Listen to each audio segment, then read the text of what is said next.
Today from Southern California, the Red Sox finish up a 4-game series with the Angels and need a win to get the split. That's up to Stephen Wright, who goes after win number 13 today. Hi, everybody. Welcome back to sunny Southern California. I'm Dave O'Brien. My partner, Steve Lyons. Garrett Austin joining us in just a couple of moments. And, Steve, the last time out against the Detroit Tigers on Tuesday, not a good outing for Stephen Wright. He did not get out of the 5th inning. He has to get back to form here today. Yes, he does. And when you're a top-notch front-of-the-rotation pitcher like he has been this season, occasionally they ask you to stop a little bit of the bleeding. And this team is bleeding right now. So Stephen has to go out there, finish this series off strong, split this series somehow before they go on to Seattle. He's got to get a grip on the ball, and he's got to throw strikes. That could be tough. And you look at that high ERA in the month of July, even though he's 4-0, an ERA well over 6. Some of that, the Red Sox believe, has to do with the humidity, the muggy conditions. That is again the case today. He can have trouble getting a grip on that knuckleball. We'll see how he does in the heat here in Anaheim. When we come back, Aaron Austin will have a closer look at Aaron Hill and his contributions. He's back in the lineup today against the Angels. Game number 4 coming up from Anaheim.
Brought to you by BuyAToyota.com, Toyota's website for deals.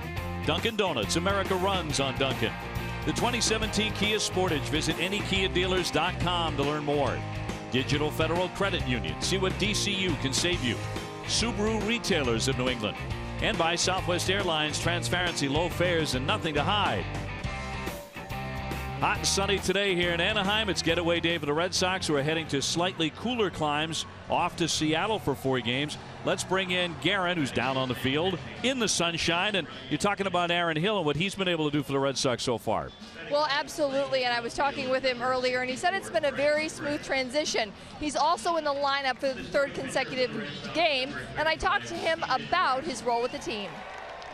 It's been great. It's been easy. Obviously, getting the work done, working with Butterfield, and John's been great at communicating and when guys are going to be in there the next day or not. And so it's been an easy transition. How nice is that to get the regular at bats and the consistent playing time for you? I think anybody. It's you develop a routine and to feel comfortable in there. Obviously, it's important to get some ABs to get a rhythm going. But at the same time, we got a job to do, and whenever we're called upon, we'll be ready. All right, Aaron Hill right now hitting 167, looking for his first home run. He is batting in the 7th spot today with a left-hander on the mound, so he gets another start for John Farrell this afternoon. Red Sox 1-5 in these last 6 games and hitting just 191 with runners in scoring position. That was a backbreaker last night.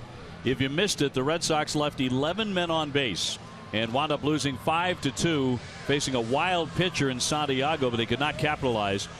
These cold hard facts are brought to you by Clean Crisp Coors Light. These are the updated standings. Of course, the Blue Jays and the Orioles are playing right now.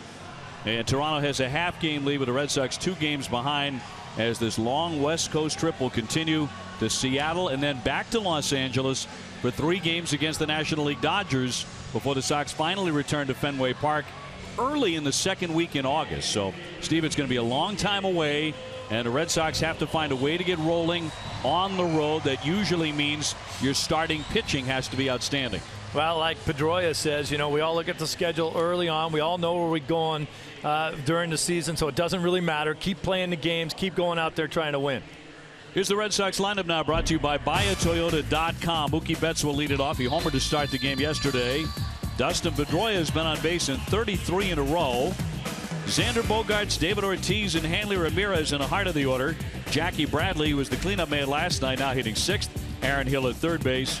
Ryan Hannigan doing the catching for the knuckleballer. And Bryce Brents is in left field and the number 9 hitter against the Angels starter. Brought to you by McDonald's. I'm loving it. That is the left-hander Tyler Skaggs. He's 1-0, 25 years old, just recently back from Tommy John. Now let's talk about the Angels for a little bit. Their defense brought to you by DraftKings, and here's the way it looks. Escobar, Simmons, Giavotella, and Marte around the infield, third to first, and in the outfield, left to right, Choi, Trout, and Calhoun. Choi, no relation to former Dodger Hee-Seop Choi. And there's your battery. Skaggs, 1 start off of the DL, and Perez doing the catching today. Here are the umpires, brought to you by ToyotaCertified.com. Gabe Morales has the plate. Andy Fletcher at first, Mark Ripperger at second, and Joe West, the crew chief, will be the umpire at third. We're available. This telecast can be heard in Spanish by selecting the SAP button on your TV remote. SAP presented by ToyotaCertified.com. Search for your factory-backed Toyota Certified used vehicle right now. And the weather, a hot one as we mentioned. 85 degrees, sunny all day, clear skies. The wind right to left at about 7 miles per hour. It will be a non-factor. And Mookie Betts to lead it off, hitting .303. 21 homers, 68 runs batted in. And again, homered last night to start it, so it got off to a good start. Didn't end well. And he will take ball 1. We're underway. And I'll tell you what, Skaggs is a tough one. This is a good-looking young pitcher, 24 years old, fresh off of a Tommy John that he missed the entire season last year. And he had a little setback this season with shoulder issues, and took him this long to come off of the DL. He beat Kansas City in his first start and looked dominating doing it. 7 innings, 3 hits, no runs. The 1-1. Sox have dropped 2 of the first 3 on this Crossroads road trip. Hard to take losses too. Game 1, the 2-run error in the 9th inning by Hanley Ramirez, 2-1. Then last night, allowing Santiago to get away, stranding 11 and losing 5-2. In between, an outstanding start from Rick Porcello. He went all the way, his first complete game in 2 years. Red Sox have been taking a lot of walks here. Here's the 3-1. And here's another one. So Betts is aboard in front of Dustin Pedroia, who's been taking more than anybody. It's not really a big part of either one of their offensive games, but they've been taking that ball forward. It's been impossible not to against this Angels staff, who has not thrown the ball over the plate at all. Santiago going 5 innings last night. He walked 6 or 7 guys. He got so very fortunate. After the game, he said, "I thought it was a great start. We won the game." Yeah. And Pedroia will take a strike. It's all about the results. It was ugly to watch. It was ugly to watch him pitch, and it was hard to watch the Red Sox offense not be able to do anything with it. It was not a good baseball game. The result certainly for the Red Sox in the loss column. Here comes the 0-1 to Pedroia, hitting .304. And looks at a strike. 11 homers, 43 RBIs, and a 10-game hitting streak. He's been on base in 33 consecutive games. That is tied for the longest on-base streak at the moment in Major League Baseball, along with Jason Worth of Washington. Waved at and missed, and that one fooled him. Down he goes, strike 3. So Pedroia fans. One of Skaggs' best out pitches is a big overhand curveball. And there it is. That's a downer right there. Sometimes he'll make it go across the plate a little bit more like that. Sometimes he's really 12-6 straight down.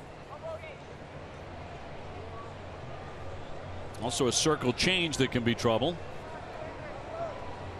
He's also very good at holding runners. Bets aboard for Bogaerts, hitting at .330 with 13 homers, 66 runs batted in. Xander was 1 for 4 with a walk last night. Felt like everybody walked. He'll take ball 1.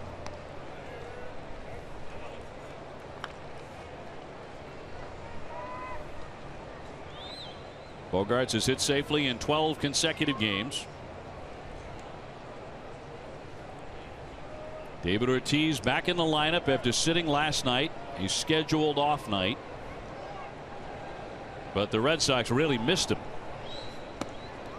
I thought last night, Steve, was a far more winnable game if David Ortiz is in that lineup. Well, every game is. I think that's a given, but you're right. The lineup just felt different without him in there. I mean, by that I mean all the walks, right, and the wasted opportunities. And if his bat was in there, we could have taken some advantage. I think it was a giant loss, a very winnable game with him in there, quite frankly. That is over but low. Just missed at 94. Ortiz with 85 runs batted in to lead the club. But as John Farrell has said, in need of occasional rest with those aching Achilles. He also talked extensively today about how many lefties we're going to see on this road trip and the importance of getting guys like Hill and Brents into the lineup. Fouled back to the net. Utilizing the right-handed bats, the reasons why they are here.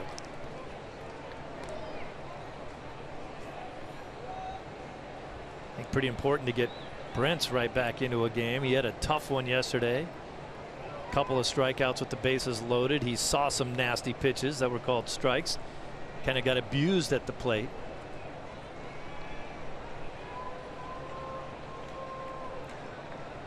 Betts at first with 1 down, and the 2-2 will not be made.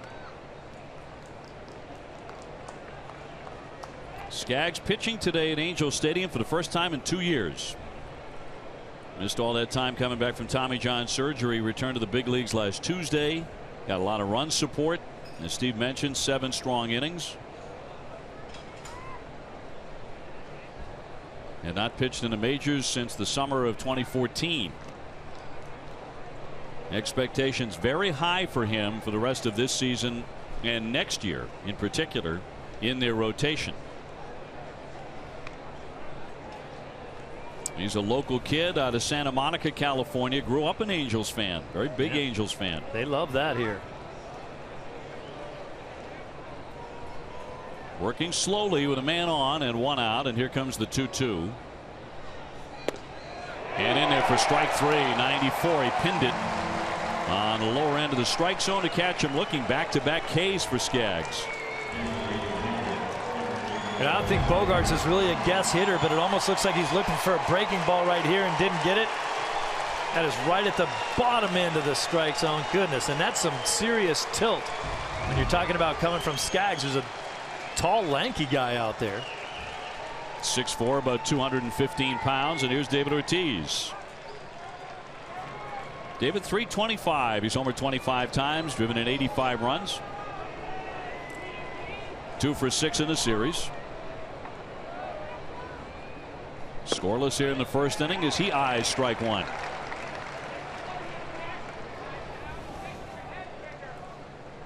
David's last 69 games against the Angels, he's hit 23 homers, driven in 61 runs, and he's hitting .361.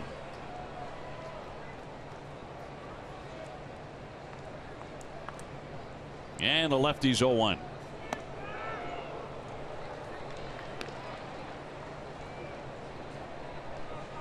Red Sox starting play today in 3rd place, 2 games behind Toronto, game and a half behind Baltimore. The Orioles and the Blue Jays are tied 2-2 in the 9th at Rogers Center. Little number toward the third baseman Escobar. An easy stab for him. And that'll do it. The Red Sox strand one. Angels will bring up Escobar, Calhoun, and Trout when we come back in the first inning.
By New England Chevy dealers, it'll be Escobar, Calhoun, Trout, then Albert Pujols, Andrelton Simmons in the 5 spot, Jeffrey Marte at first, G-Man Choi in left field, Carlos Perez doing the catching, and Giovitella is at second base batting ninth.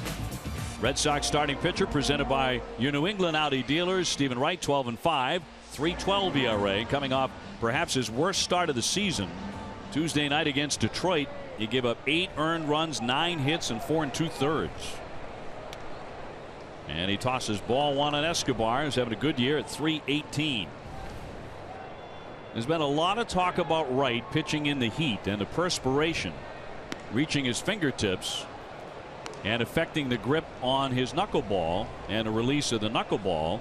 Some have suggested maybe he should go with an undershirt, you know, to soak up some of that perspiration. He has decided not to change anything.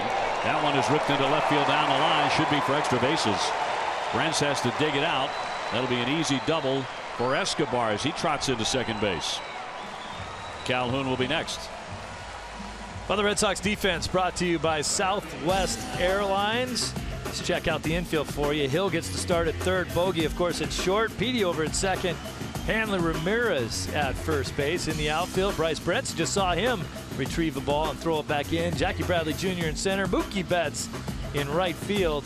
Hannigan's doing the catching today because of Stephen Wright on the mound with that knuckleball. They'll send up Cole Calhoun, who likes to swing for the trees. 278, 10 homers, 54 runs batted in.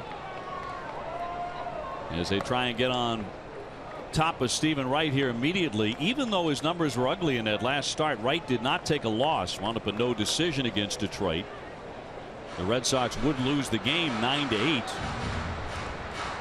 He had won 4 in a row prior to that, but Stephen said later, if you get 8 runs, you should get the team a win. You can't keep asking the offense to score 8, 9 runs every night. Yeah, he's right about that. If you're scoring 8 and 9 runs, you should be winning games every night.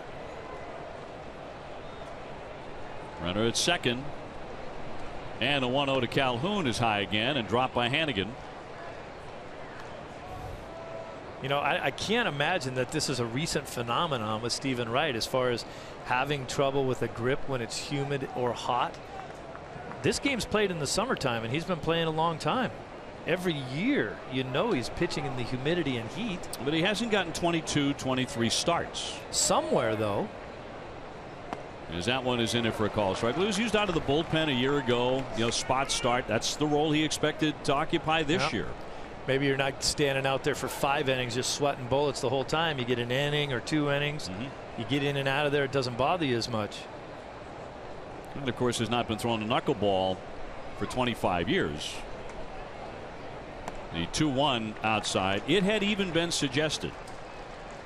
I'm not sure how seriously anyone discussed this, but it was suggested that if the temperature got, you know, into the low 90s or there was rain in the forecast, the Red Sox might think about scratching him from that day or night start just to avoid this. The problems that he's had with that grip. Well, then he wouldn't make a start from June to September then. I'll give you an example. I mean, today you don't start him today, but you start him in Seattle where it's going to be cooler tomorrow.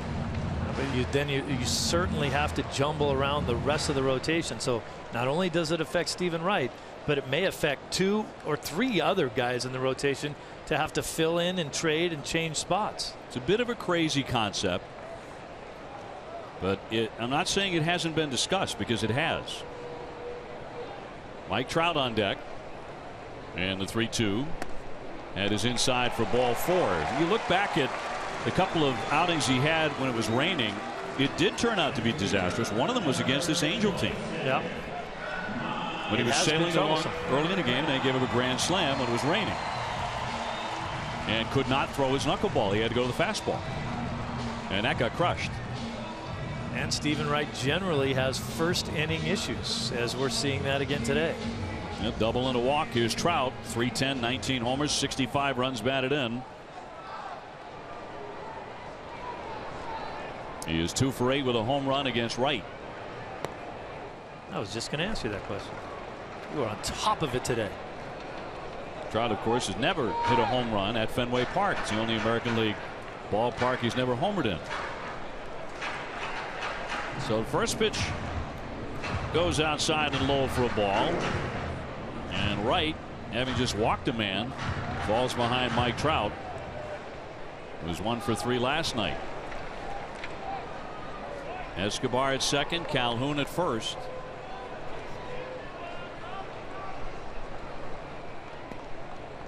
And be in there for a strike. Again, dropped by Hannigan, who's having a lot of trouble with it right away. Early on, yeah. Hannigan sweats when it's about 30 degrees when he has to catch Stephen Wright. Imagine what he's going to go through today.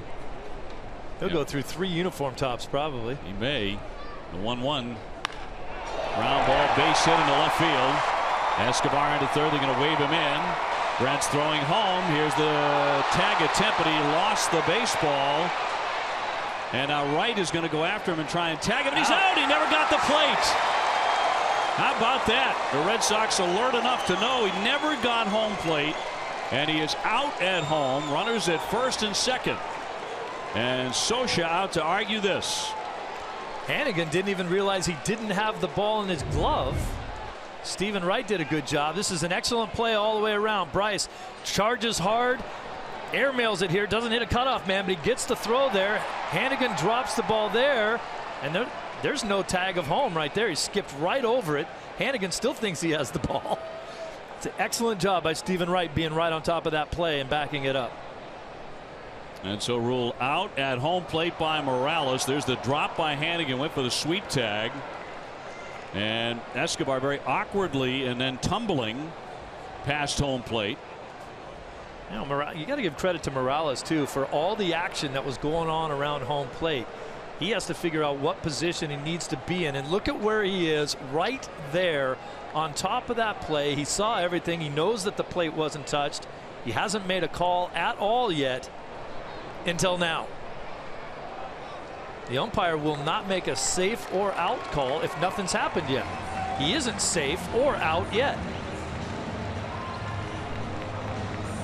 I think it's kind of funny that Hannigan ran all over there to tag him, but he didn't actually have the ball with him. Let's take another look. That's tough to see from a couple of these angles. That looked like he dragged his foot beyond the plate to me. Yeah, I think he missed it. So base hit, no RBI for Trout. Here's Pujols. Red Sox catching a break there as Escobar never touched the plate. You know how you make sure that doesn't happen? Slide. It's easy. I was surprised he didn't. It's what you're supposed to do. And Hannigan was not blocking the plate. Was not blocking that base path. High pop up into short right, going out the right, coming on Betts. Metz is going to dive. He can't make the play. And everyone's going to be safe. The bases are going to be loaded as that one falls in. He almost made a sensational catch on it. What a bizarre start to this one. And they're all filled up for the Angels. Well, this is just respect of power. Mookie Betts has to play deep in right field because Pujols is hitting. Can easily hit one over your head, and when he doinks one like this, there's nobody there to get it. Betts can't get in here to get it quick enough. Petey can't get it from where he was playing in the infield.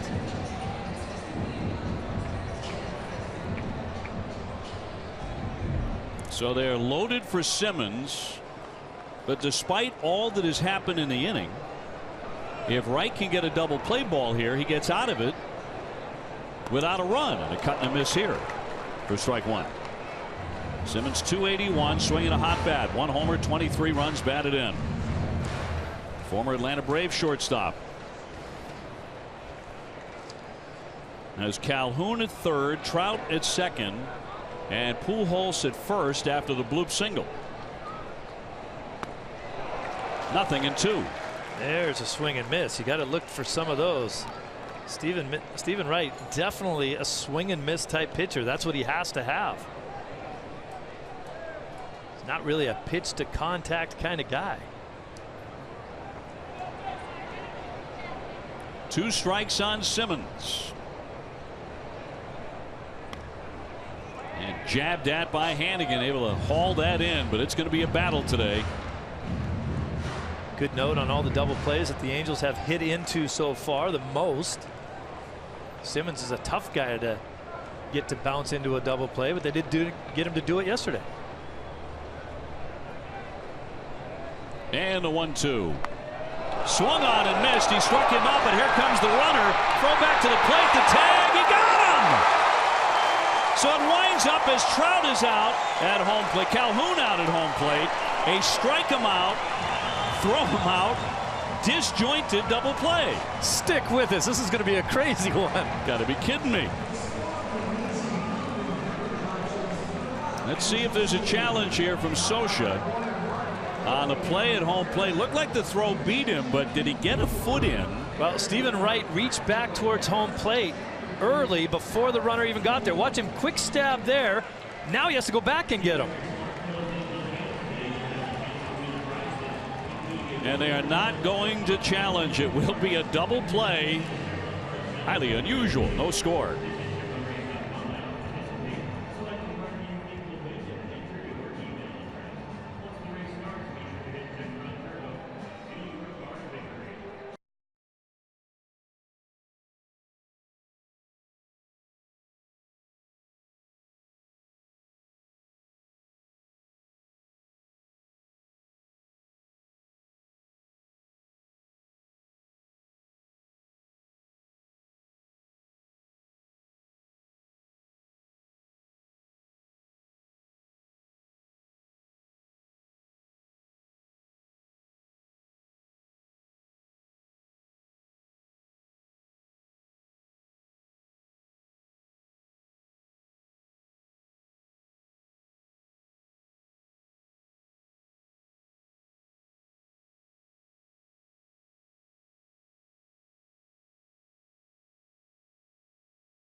Well, Hanley Ramirez leading off the top half of the second inning after a bizarre first inning, certainly the bottom half of it, as the Angels had 2 runners put out at home plate in 1/2 inning of baseball. Hanley hitting .276, 13 homers, 61 runs batted in. A high chopper behind the bag, the throw, and not going to get him. That'll be a base hit for Ramirez. Good hustle by Hanley right there. I saw him in the clubhouse earlier today. And he is a big, strong guy, but he is really thinned down.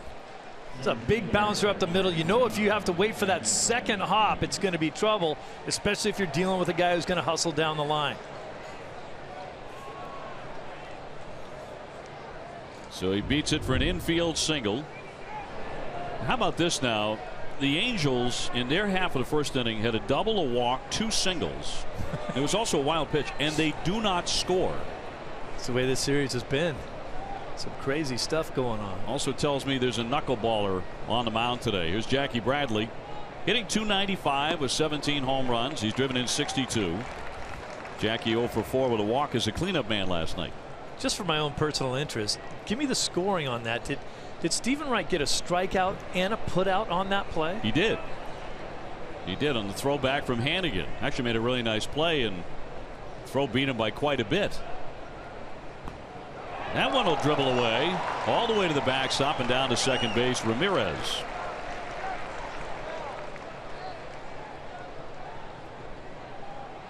Well, if you weren't with us, let's show you some of the action you've been missing.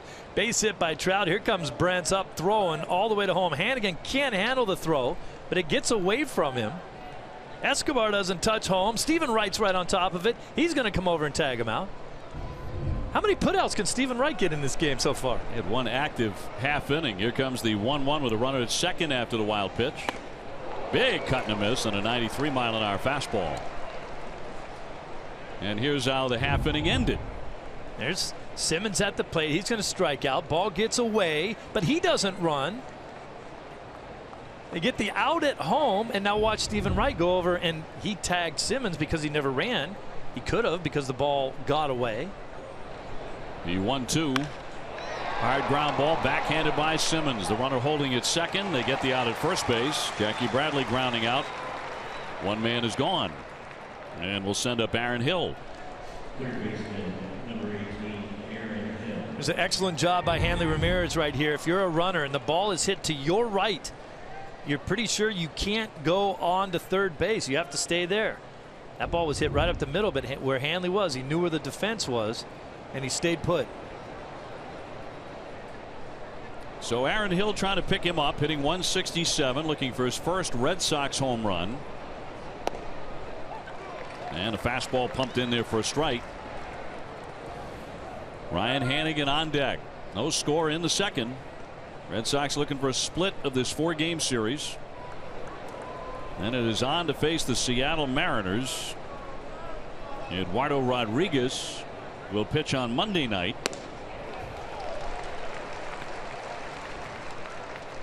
The Red Sox will not see King Felix in that series, so that's a break. 4 games up there, won't see their ace. David Price goes on Tuesday, Rick Porcello on Wednesday. Drew Pomerantz, who had a tough outing last night, did not pitch very effectively. He will go on Thursday. All night games. Here's the 0-2. Fastball in there and got him looking. He's dealing that heater. He has 3 strikeouts and there are 2 away.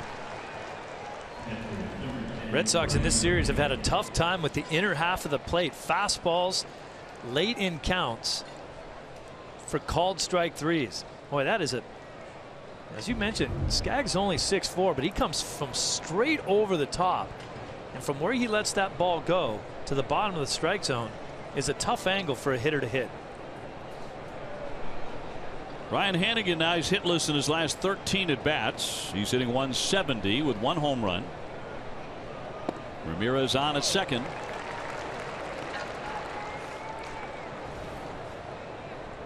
Baltimore and Toronto have gone to the 10th inning, tied 2-2.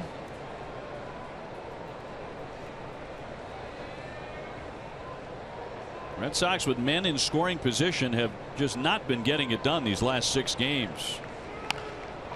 That's up the middle, but not hit sharply. Giavatella will get him at first base, and that will retire the side. The Red Sox get a man to second, can't bring him in after 1.5. It's 0-0 in Anaheim.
Sox fans looking for the best seats to the biggest games? Check out the official Red Sox ticket resale marketplace at RedSoxReplay.com. Best place for season ticket holders to sell their tickets when they can't make it to the game. No score to the bottom of the second. Steve Lyons, Dave O'Brien, Garrett Austin alongside here from the Big A in Anaheim. Stephen Wright, the luckiest man around to get out of that first inning despite giving up 3 hits and walking a man without a run.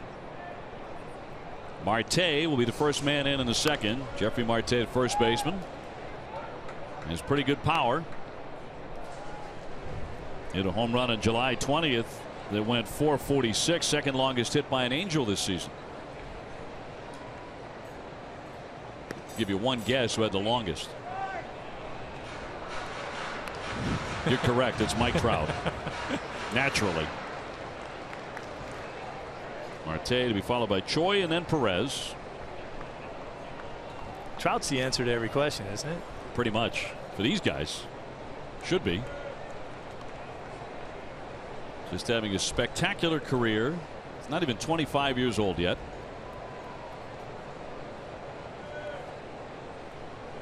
Wright with a 2-1. Cross for a called strike to even it up here on Marte.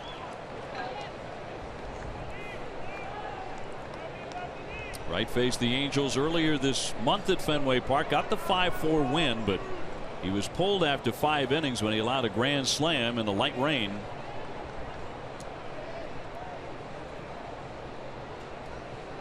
Two and a bounding ball toward the hole, through for a base hit. That's 4 hits already for the Angels against the knuckleballer. So right now he's not fooling anybody. He's not getting the violent action. They like to call that violent pitches on a knuckleball. Doesn't get that late movement right now. That's just kind of sitting up in the zone. And a lot of these Angel hitters are getting the big part of their bats on it. Ji-Man Choi next. He's in left field today, hitting just .167 with 2 home runs. The first Korean-born player to play for the Angels. Made his big league debut on April 5th against the Cubs and takes a strike.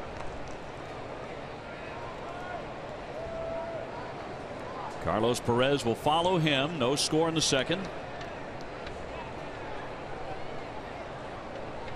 In recent starts, Wright's ERA has been rising.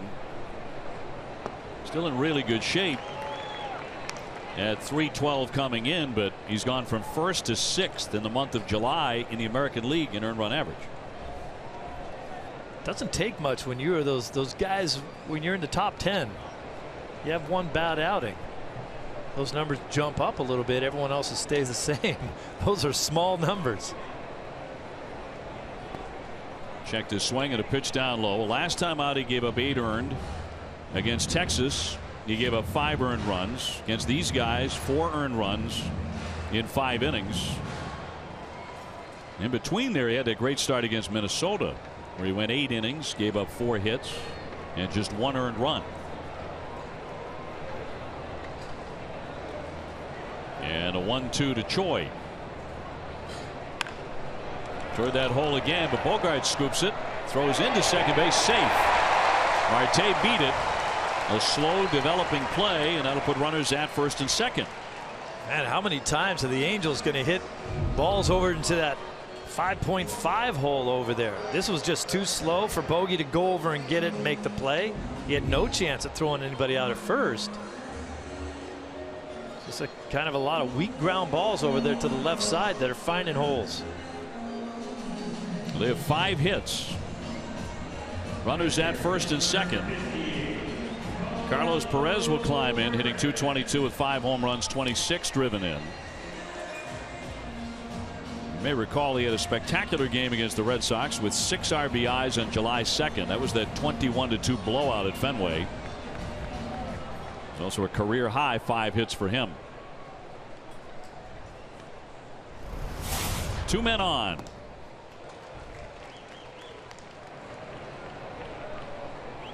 Wright coming in a career 2-1 against the Angels, but with a .661 earned run average.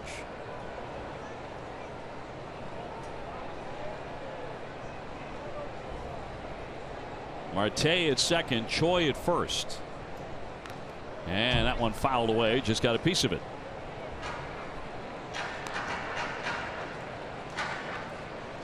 Red Sox falling here last night 5-2. And they're just 2-7 in the last 9 games. John Farrell was lamenting this the other day. There have been missed opportunities to gain on the Orioles, who are now in second place, because the Orioles have been stone cold. That's what they're saying about the Red Sox. The Baltimore's lost 5 straight. And now they're in second place. Nobody out, 2 on. Way high, and Hannigan had to reach up to backhand that one before it got to the backstop.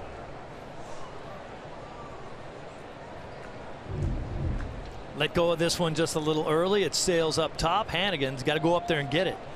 It's a tough call for a catcher because you have to be so relaxed with the knuckleballer. But then if he throws one so far out of the zone, it takes you a while to react to get it. Well, now he's gone to 3-2 on him. One more like that, and the bases are going to be loaded. Giavotella on deck. This is where Stephen Wright makes the decision of, do I stick with the knuckleball here now that I know I'm in trouble, or do I have to throw a fastball? He's faced 7 Angels. 6 of them have reached base. And the 3-2. And that's in there for strike 3. He got him, even though Hannigan did drop it. And strikeout number 2. And he did stay with the knuckleballs. A lot of confidence right now out of Stephen Wright, even though he's getting banged around just a little bit, giving up a lot of hits. 3-2, 2 guys on. Good knuckleball for strike 3.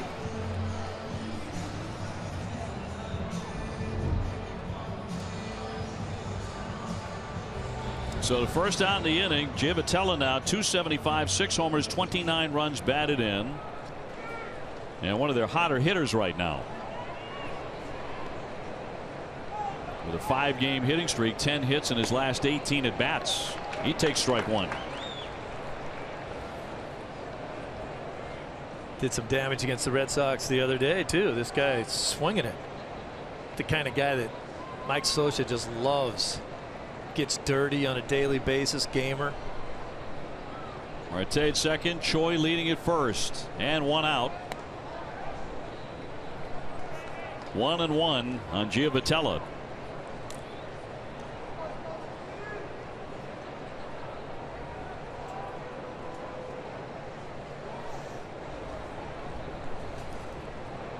Escobar on deck. He doubled to start it. He was the first man put out at home plate. High fly to right, but Betts over near the line and will make the catch. The runners will stay put at first and second, and they're 2 down. So despite the bad start to the inning, back-to-back singles, Wright is on the verge of getting out of this inning. Follow Red Sox baseball live with the MLB.com at Bat app. Stay up to the moment with game day, live game video highlights, and more. Download MLB.com at Bat, the #1 app for live baseball, on your smartphone and tablet today. Escobar with that double, and then when he tried to score, he failed to touch home plate. And the Red Sox eventually tagged him out. First, Hannigan went after him without the baseball in the glove. And then Wright picked it up and came over and got him. Ball 1. And the whole time Escobar was basically standing there pointing at the plate saying, yes, I did touch it, but no, you didn't.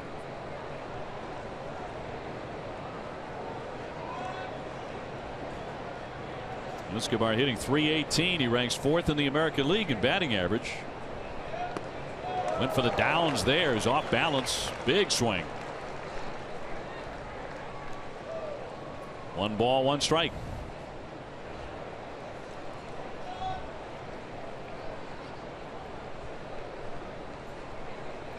Five hits, 6 base runners against Wright, with only 2 down in the second inning. And the 1-1. That's a strike.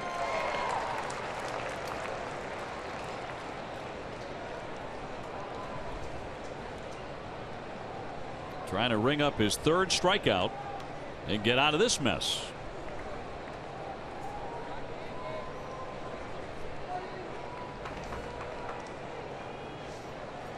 Stephen Wright with a 1-2 pitch. Check swing, strike 3. He got him. He strikes him out. Boy, he is right on the edge. No score in this one.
Red Sox moment honoring the '86 Red Sox season. In their 103rd game in 1986, the Red Sox would beat Kansas City 5-3. Jim Rice with 2 hits, including a solo home run. We are on to the 3rd, and no score in Anaheim. Bryce Brents fouls that one away going after the very first pitch. He had a brutal night last night. His first 2 at bats, he went 0 for 2. taking 2 called third strikes, each one of them with the bases loaded. One was pretty nasty. One was a pitch he should have swung at. Talked to him today. He said, man, it's kind of tough up there with the strike zone. And we were talking. I said, look, you're a guy who's not going to get any benefit of the doubt, but don't come out of your zone to swing the bat. Just go up with the same approach. He is an aggressive kid by nature, so you think he should be up there hacking. Mookie Betts on deck. Dustin Pedroia after him. No score. Sox have been out hit 5-1. The Angels have failed to score despite a couple of excellent opportunities.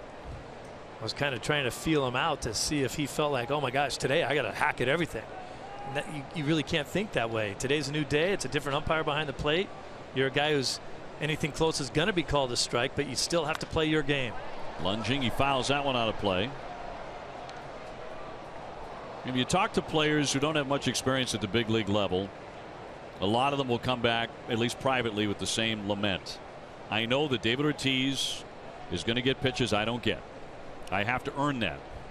Guys like Ortiz, the great hitters in the league, are going to get a lot more. He checked his swing there. Did he go? He did not, according to Andy Fletcher.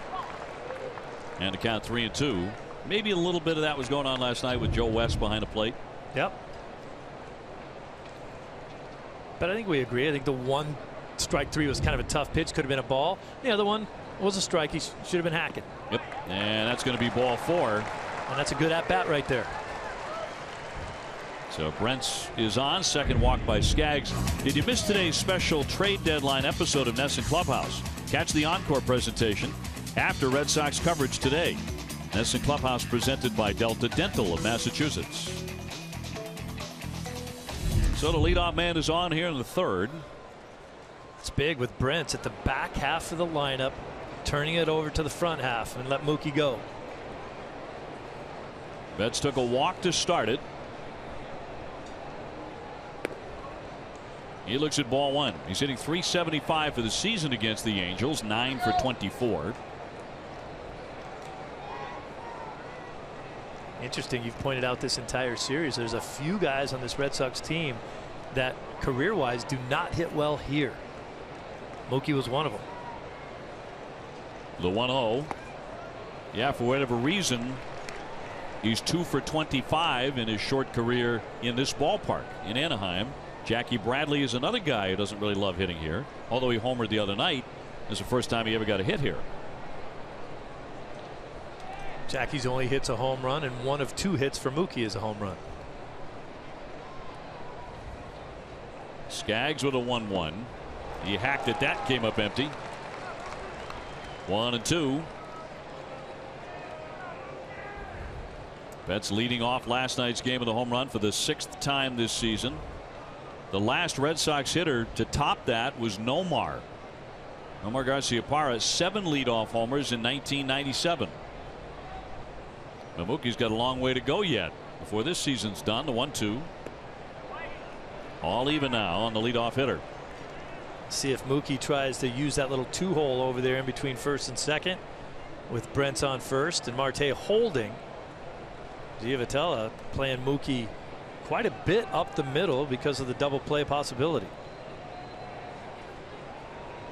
Betts does not hit into too many. And down he goes swinging. He strikes out. Skaggs with good stuff. We've seen this swing and miss breaking ball out of him so far today, and it's a good one. Hard biting break on it. You can see it up in the zone, and then it ends up at your ankles. That is his 4th strikeout. He got Dustin Pedroia on a pitch like that in the first inning. Pedroia trying to run his hitting streak to 11 in a row today. He's 0 for 1 with the K.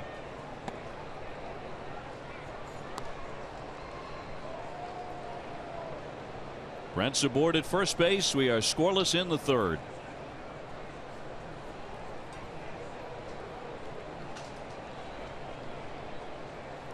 Red Sox getting a look at 25-year-old left-hander Tyler Skaggs, just back into the rotation. Made his major league debut for Arizona 4 years ago. 2013, he was ranked the #1 prospect in the Arizona farm system. And then came Tommy John.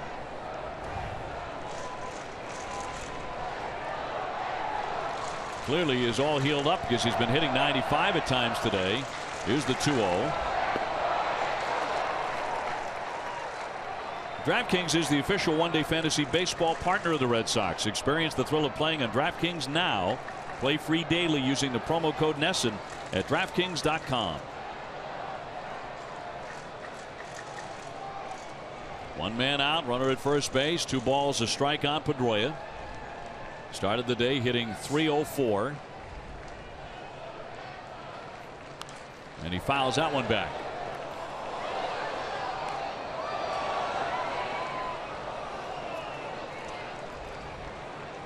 Hey, you wonder if Skaggs is going to be one of those guys that's just kind of injured all the time. Tommy John loses an entire season. Then this year a shoulder issue, then biceps tendonitis. Missed half of this season. He's just 24 years old and he looks really good when he's pitching. But will he go out there and make 30 starts a year? 2-2 on the way. And he would not offer. Although a pretty good looking pitch at 95. Skaggs wanted that. He thought he had strike 3. We've seen a lot of strikes be called at the lowest end of the strike zone. See where this one is. Framed it nicely, but that is down even to Petey. So the count is full on Pedroia. And he cuts and misses, and he strikes out for the second time. Skaggs gets him again, and that is his 5th K. Well, it's a common theme here. The Red Sox are going to have to start adjusting, either hit the fastball early on or learn to deal with that pitch right there. That's nasty.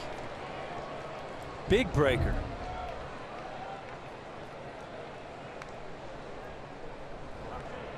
Bogart's next. He was called out on a 3rd strike in the 1st inning. He's trying to push his hitting streak to 13 in a row. Xander's been hitting day and night, but his daytime batting average is .354. Ortiz on deck. 2 down, a man on. And strike 1.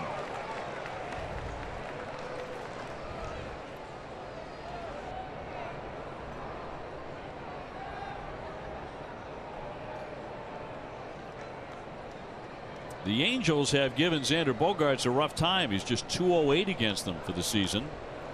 Coming into today, 5 for 24. Punches that one foul. Last couple of teams, Minnesota and Detroit, they couldn't get him out. Hey, tonight at 8, don't miss the Ultimate Red Sox Show presented by AAA. Dave Dombrowski talks about the Sox options heading into the trade deadline. Plus, we recap the 7th annual Run to Home Base. It's tonight at 8 only on NESSN.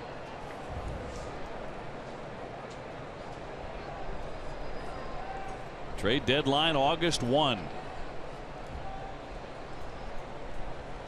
Cleveland Indians have been very active, as that one will miss. And Andrew Miller has been dealt from the Yankees to Cleveland. The Yankees are talking about gutting that team.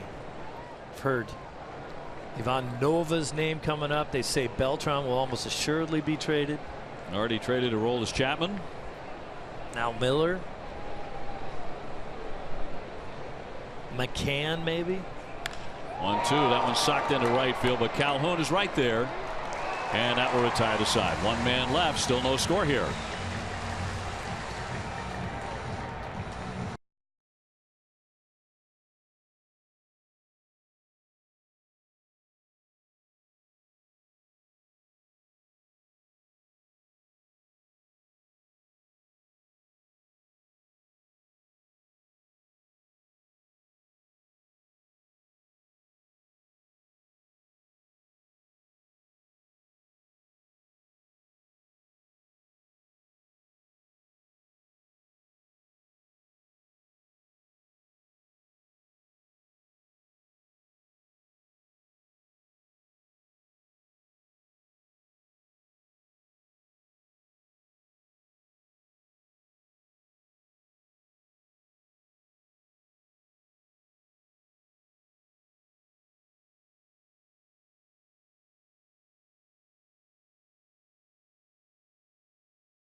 Baseball brought to you by T-Mobile. The Cleveland Indians, as mentioned, have acquired Andrew Miller from the Yankees in exchange for 4 prospects. We'll be chatting with Alex Spear of 108 Stitches and the Boston Globe, joining us here today as we get closer and closer to the trade deadline. And we'll see just how active the Boston Red Sox wind up being as Wright goes back to work and taking on Calhoun, Trout, and Pujols in a scoreless 3rd inning. Alex, great to be with you. Were you surprised by that trade and how active the Indians have become? No, because the Indians recognize what's in front of them. This is a pretty wide open American League this year, and they've been as good as just about anyone. With that pitching staff that they have in place, that starting rotation, they seem like they're so close to being that kind of Mets caliber team that has a chance to really push through into deep October if things align. And they needed some back end help, and Andrew Miller was obviously the biggest target on the market. They gave up some good players to get him, but there comes a time when you haven't won a championship in almost 70 years, and it's time to take some risks. As Theo said, if not now, when? Right, and I think they're getting pushed along by what the Cavaliers did in Cleveland as well, just a little bit. I don't think that it hurts certainly to have now a championship hungry city. Line down the line, but that one's going to be a foul ball. Well, Alex, even though the Red Sox have won 3 championships over the last, so many years, 3, 7, and 13. I'm sorry, 4, 7, and 13. Aren't they in the same situation right now? When Dombrowski comes in here, he's not coming in to build a system or mess around. He's coming in here to win, isn't he?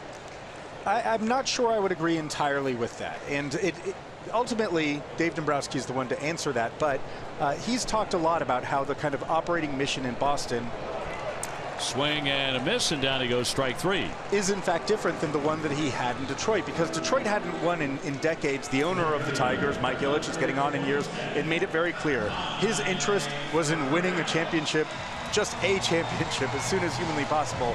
Whereas when Dave Dombrowski came over to the Red Sox, part of the interview process was, well, let's talk about how to do this as a sustainable exercise, not as kind of a going for it one time only type of exercise. So I do think that there is a subtle difference. And if you talk to scouts, some of them will look at the Red Sox farm system, ask whether or not the Red Sox would kind of sacrifice the same caliber of prospects that other organizations might, given that they have won in recent years under this ownership group. Now, obviously, they've already parted with a very good prospect in Anderson Espinosa, so there's a clear investment. Line shot off of right. He has to scamper to get it, and he throws on to retire Trout. We'll see if Steven is okay, as John Farrell's going to come out along with a trainer.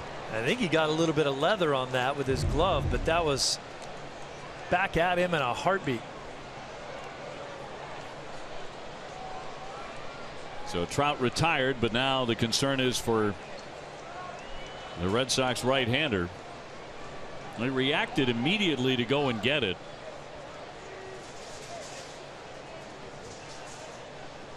Oh man, it might have missed his glove and hit his throwing arm or hand. I thought initially it caught him in the midsection. He is looking at that arm or the elbow a little bit. So it looks like he'll take a toss or two here. Yeah, I think his glove was there, and I think his right throwing hand was kind of hanging on to his belly, and that's where it hit.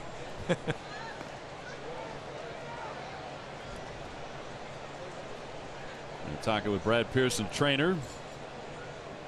See if he can continue. And we'll throw at least one more.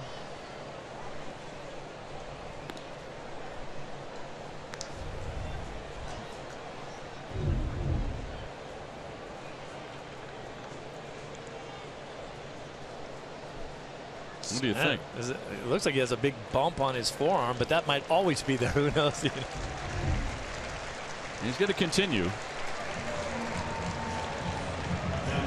Actually, if that hit him in the forearm, all things considered, that's probably a better place for him to hit. You don't want him hitting his fingers or his hand or wrist area. He'll send up Albert Pujols, who singled in the first inning. No score as we chat with Alex Spear, the Boston Globe. 262, 20 home runs for Albert, who homered here last night. Well, I don't think Dave Dombrowski has ever been a guy who fell in love with prospects and fell in love with a roster. He's always been very daring around the trade deadline about moving players. And that was fouled at the plate. Alex, you know this just as well as I do. I think him coming in and given free rein means that one of these guys could be moved. I know a lot of people are saying neither one of them will be. I think that they would listen on anyone, and especially, but those are guys who are pretty special talents, and they are potential all-star caliber players in the big leagues, which means that you listen on them, but only if you know that you're getting a known all-star caliber quantity back. The thing about the trade market thus far is that we're seeing a ton of reliever movement. The guy who represents that kind of thing that the Red Sox are missing, that all-star caliber starting pitcher, hasn't been out there, or at least we're hearing you hear some whispers about Chris Sale, but it seems like that's more kind of chatter than it is. It doesn't seem like there's actual substance to anything. You think it's more scout chatter? I think that there's scouting attention all over the place, just in case the organization, the White Sox, decide to pivot. Popped up into the sun, and Ramirez will make the play in foul territory. Let's keep you for another half inning if you don't mind. Sounds great. Alex Spear with us. No score here in Anaheim.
Tuesday, August 9th is David Ortiz bobblehead night at Fenway Park. First 15,000 fans receive a David Ortiz bobblehead courtesy of WB Mason. For tickets and more information, visit redsox.com/promos. Alex Spear with us here into the top half of the fourth inning. No score in Anaheim. Ortiz, Ramirez, Bradley against Skaggs. They've shown really good stuff. The Red Sox have been held to one hit.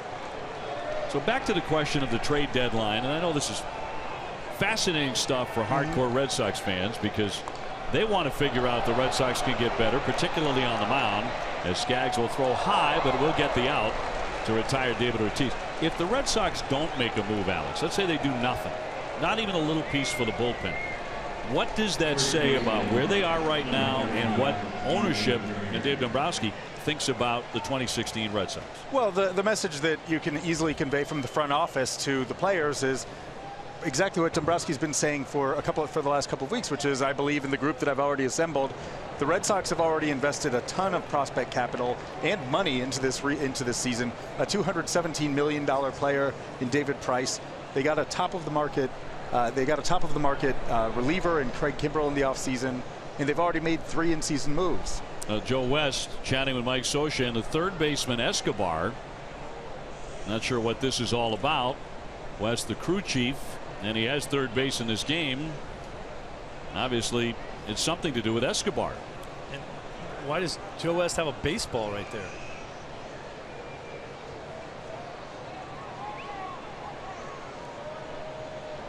Well, I'm not sure why he had a baseball, but they've tossed it out. Yeah. Tossed it actually into the crowd eventually. Huh.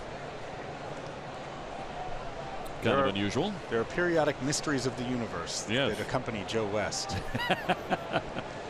More than one. I think he's one of them. But getting back to the question of the message that's conveyed, you're able to say, look, there are a number of teams that have been very successful with either, the Red Sox have already made a number of moves, more than almost any other team in July. True. It just happens that it hasn't happened at the trade deadline. Yep. But there are also a number of teams that have been very successful in recent years without a kind of major acquisition at the deadline. If you look at, for instance, the 2014 Royals, that was a team that was not a buyer at the trade deadline, but that caught fire. They were middling along. They were out of the wild card race. They were not in playoff position on July 31st of that year, but they caught fire without benefit of a move. And you can just make the case, look, teams go through peaks and valleys. If you're the Red Sox front office without making a move, you say, we believe in the talent that exists on this roster. The 1-1 on the way, and that's going to miss. I would say typically it goes the other way, though. And the story, we talked about Ruben Amaro, and he was the general manager of the Phillies, and he traded for Cliff Lee. And he comes down to the clubhouse and gets a standing ovation. No doubt. And everyone's shaking his head like, well, you really believe in us because you went out and got Cliff Lee, and you know how good we can be. And sometimes it goes that way, too.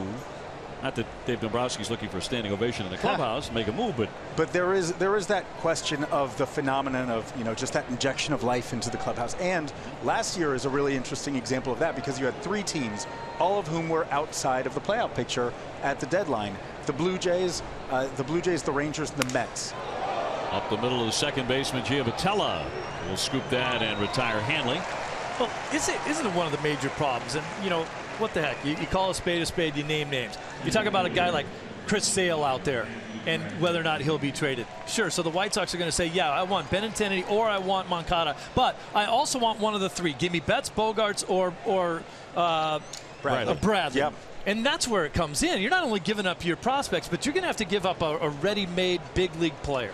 The success of Dave, one of the remarkable things about Dave Dombrowski's track record with regards to mid-year trades is that they've mostly been with minor leaguers who aren't on the actively contributing at that time. So you look at the trades for a Doug Fister, you look at the trades for an Anibal Sanchez. Those were guys who were in the minor leagues who were all dealt in order to acquire a pretty powerful addition. So he's been very careful about that. I think that was part of the motivation for the Red Sox behind signing David Price rather than trying to trade for a frontline starter. They didn't want to have a scenario where they were taking away from the major league roster in order to bolster it. That's going to be a strike over the inside. Jackie Bradley was backing out of there, and the count 1 ball, 2 strikes. As we talk with Alex Spear, the Boston Globe. No score in the 4th inning in Anaheim. Jackie 0 for 1 with a ground ball to the shortstop. And he slices that one foul out of play. The other thing about the trading deadline is that usually guys that are available to be dealt are guys that are overpaid, underperforming, and their team doesn't want them back anyway. Although you look at a guy like Miller, who was beloved in New York, and none of those describe him. He's on a great affordable contract, a very attractive player, but one who the Yankees thought it was in their best long-term interest to deal him when they did. Fire sales on with them. No. Although they're now adding on pieces like Clippard. I think that the Yankees might have there still might be a trick in the Yankees sleeve. We speculate about what Dave Dombrowski might be doing. The Yankees might be buying and selling too. For instance, the White Sox scouts have been all over the Red Sox system, but their scouts were also looking at, for instance, Gary Sanchez, the Yankees catcher in AAA, in the same game that he was in Pawtucket yesterday. So, hang on to your hats. There's some interesting stuff that could be ahead in the next 24 hours, but that's kind of the nature of the beast with the trade deadline. Will Chris Sale be moved? That's the talk of every major league team that is involved in making moves at the deadline. 1-2 fouled away. The guy who started the All-Star game for the American League, and then cut up uniforms in his clubhouse. I think you're fine with Chris Sale. Just don't have a throwback day. Or make sure they're very comfy throwbacks and that they can be tucked in. The 1-2 to Jackie. He golfs that one, loops it into right field for a base hit. So he's 1 for 2. The Red Sox with just their second hit. Throw back to first. He's safe. The umpires in the crowd thought he had been out. First base umpire Andy Fletcher said no as he dives in safely.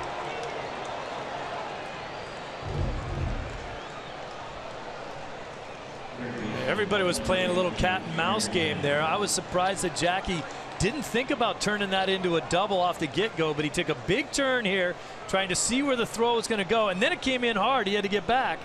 So they're both trying to fake each other out, I think. He was fortunate to get back. That'll send a Baron Hill who struck out looking in the second inning. No score in the fourth.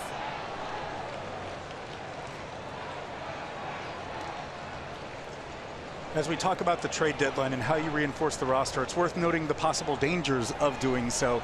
Bradley, for instance, was a guy who was viewed as who teams tried to get from the Red Sox in the last couple of years in exchange for relief help. Obviously, Jackie Bradley Jr.'s value vastly exceeds that of a reliever at this point. First-time All-Star. 2 men out. And fouled back by Hill.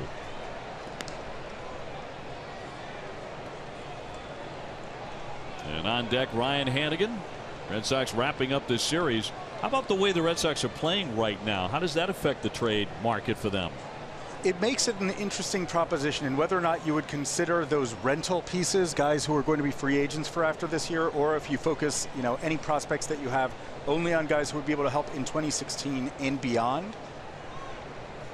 0-1 and a high pop up into left field. Here comes Choi over near the line, and we'll put that away to retire the side. Thanks, Ox. We'll talk to you again on this trip. Sounds great, guys. Take care. I know we will. We go to the bottom half of the fourth inning. No score.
About something, but I didn't know what it was.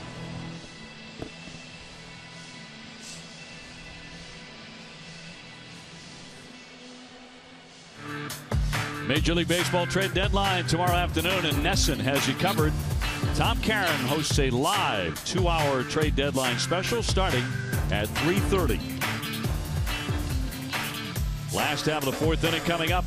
Dave Dombrowski here with a big chunk of the front office. Would you like to know what's on the screen in front of Dombrowski right there? I would. I'd pay for that. Yeah, with his computer that. there. Yep. Mike Hazen over there with the computer open and ready to go. The guys are on. Hazen, it looks like he's on his phone as well. Those guys, they're burning it up right now. So it'll be Anderlin Simmons to lead things off against Wright, and then Jeffrey Marte and Ji-Man Choi. And a 0-0 game. The Angels had a couple of golden chances to score in the first 2 innings. when they had 5 hits and had 2 men put out at home plate in 1 inning in the first inning. You don't see that every day. Simmons struck out in the first as part of an inning-ending double play.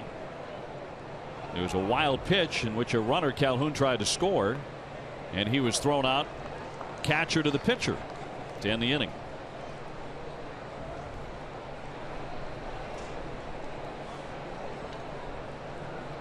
And Wright with a 1-1. Hey, Stephen Wright has gone to sleeves now. And we talked about this at the top of the broadcast, that he didn't want to change anything in the hot weather, so he was going without the sleeves, but now he's put on an undershirt, hoping to absorb that perspiration that has affected the grip on his knuckleball. It's the first time he's done this. Yep, we talked the other night about how sweaty guys were during the game and how their shirt starts to change color. It goes from light gray to dark gray. Stephen Wright's top is pretty sweaty right now, so he hasn't changed that, it doesn't look like. But he will go through a few shirts today. But this is a difference in his own philosophy here. Yeah.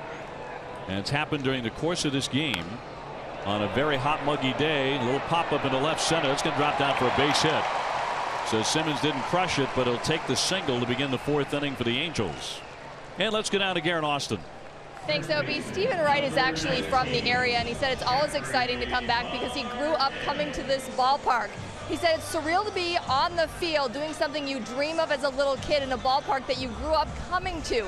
Wright has a lot of friends and family here, and guys, he said you don't really realize the amount of support you get from your home base, but to be here and see the fans, he said it really puts things in perspective for him. Oh boy, especially in an all-star season for him, huh? Now 31 years old. To come back here as a member of the Boston Red Sox. Well, Marte will climb in next. He singled his first time up. Wright told me between here and LA he will be leaving upwards of 40 tickets at some times for games. Popped up. Hannigan didn't see it right away. He's got it now, and he'll make the play. Simmons at first base. And so that is out number 1. Don't miss WB Mason X Rings live right after the game. TC and Dennis Eckersley will break down today's game. You'll hear from Stephen Wright, John Farrell, whatever, whenever, wherever, who but WB Mason. You know, OB, if you look at the way this start has gone for Stephen Wright, he's given up a lot of hits. We talked about that, 6 of them. But nobody's really hit the ball hard on him. A lot of ground balls through the middle, little bloop hits. He's got to make sure he stays away from letting them string them together. Here's Ji-Man Choi, who singled his first time up. Certainly a double play candidate.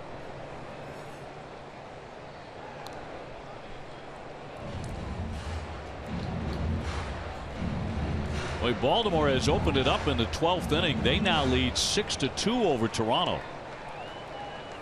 Orioles trying to snap a 5-game losing skid and get back into first place. They can do it if they win that game, and they're up by 4 in the 12th. Red Sox are going to Seattle tonight, and that's in there for a strike on Choi. If you're thinking about the running game here, the Angels aren't your father's Angels. They used to be the most aggressive team in baseball. First to third, first to home. They'd steal bases. Right now, the only guy on the team that really runs at all is Mike Trout. Simmons has 3 stolen bases. He's been caught once. They may be a little more aggressive because of the score and because of Wright pitching. The 0-1 pitch, and he pops a foul back out of play.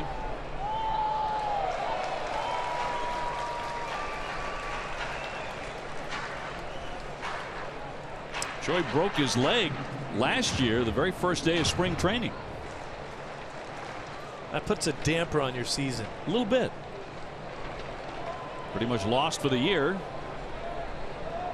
He's come back to make the major league club this season.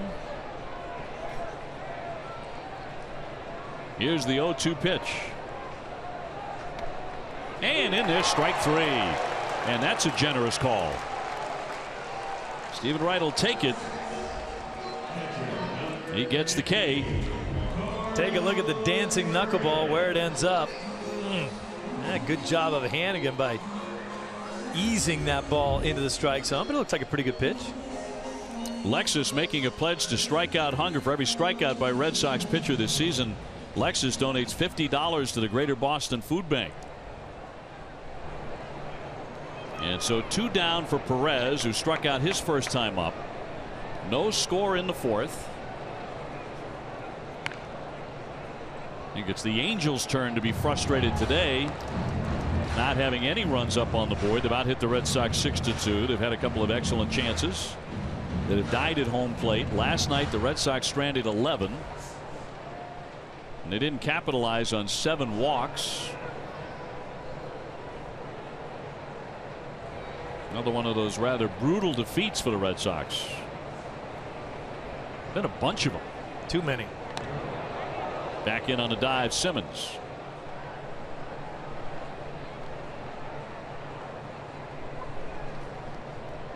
Red Sox don't lose games 7-2 very often. You know, they don't just go out and get beat. Yeah. Beat themselves many times. They find crazy ways to lose. Been the case on this road trip so far for sure. Another throw over a little bit closer this time, but he'll dive in safely. I don't know. I'm trying to think back. Was it the Verlander game that was a 4-2 score? It was just like kind of it was just a loss. It's kind of the last time though where they just got beat. One of those run of the mill. We didn't score enough runs and got beat. Stephen Wright, when he throws over to first, has to re-grip the baseball from the knuckleball to a regular throwing grip and then throw it over. 2 down. And Perez out in front on that knuckleball. 73 miles an hour. And it's 0-2.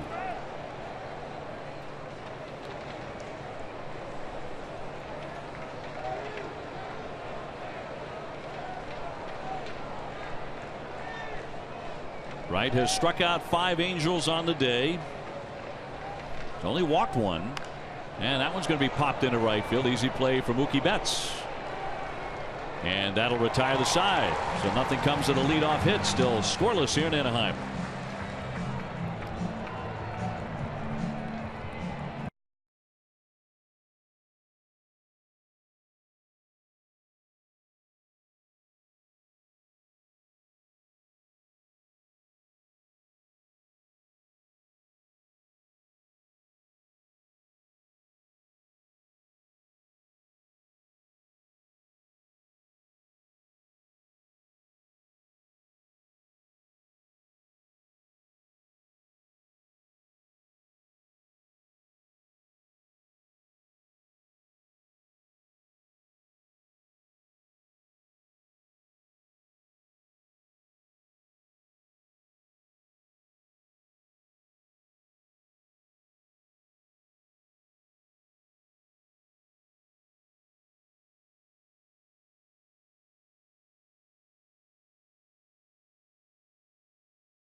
Red Sox hit in July. Echo Store Technologies donated $50 to the Massachusetts Down Syndrome Congress. Echo Store proud to assist in helping ensure individuals with Down syndrome are valued. With this, Echo Store has decided to go above and beyond and donate $15,500. Echo Store Technologies, your data center solutions provider. The umbrella hat's big here today. That was the giveaway in Anaheim. On a hot sunny day, Ryan Hannigan leads things off here in the 5th inning. Then it's Bryce Brents and Mookie Betts turning into a pitcher's duel on getaway day for the Red Sox. Hannigan 0 for his last 14, so he needs a hit.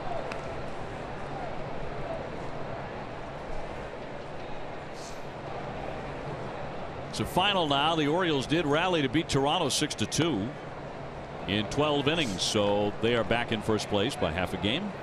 It's good for the Red Sox to have those two teams just kind of beat up on each other back and forth. Not let one team run away with one for a while.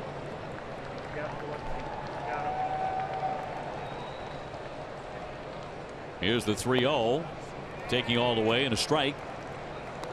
Skaggs walked the first man he faced, Mookie Betts, in the first inning. Nothing came of that. He also walked Bryce Brents, and the Red Sox did not advance him. Pop foul out of play, 3-2. Yeah, the ex-GM Jerry Dipoto of this ball club has a lot to do with why Skaggs is here. He was originally in this organization, and then Dipoto was over with Arizona briefly. He liked him, got him over there. Then when Dipoto came here to be the GM, he got Skaggs back to the Angel organization. Now Dipoto's gone. 3-2 home. Fouled out of play. He did not get along too well with Mike Scioscia. You're going to lose that battle if you don't get along with Mike Scioscia. A manager, 16, 17 years. With some say in what goes on around here. On a World Series here. And with good reason.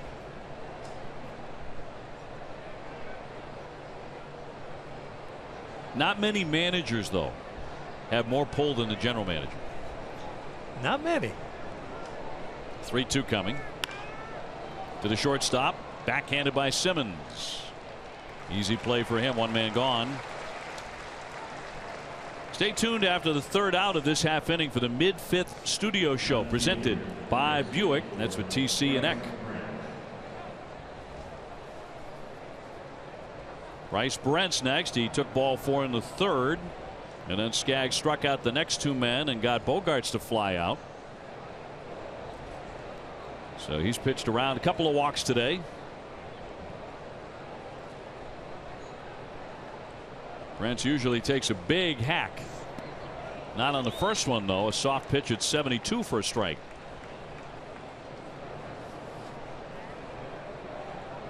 So the left-hander Rodriguez on the hill tomorrow night at 10:10. Game 1 in Seattle against left-hander James Paxton. On Tuesday night, David Price. On Wednesday, Rick Porcello tries to go to 15-2. You starting to hear his name in the Cy Young conversation? You better start hearing it. 0-2, and he missed. Right now, Eck and TC getting themselves all mic'd up, getting ready for that mid-5th report. One of the highlights of the studio show on Sundays. I'm going to take your word for that. I know you've been there. Is that one is trickle foul?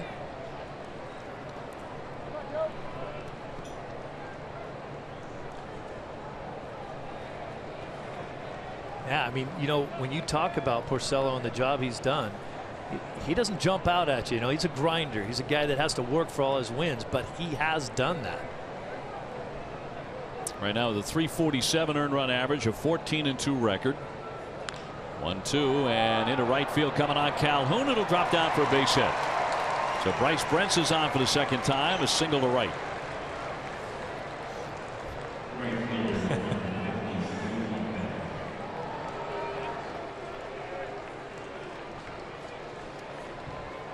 Brents told me part of his conversation with Joe West last night or yesterday's game about the strike zone was like, he said, I know I have a big number, but help me out here a little bit.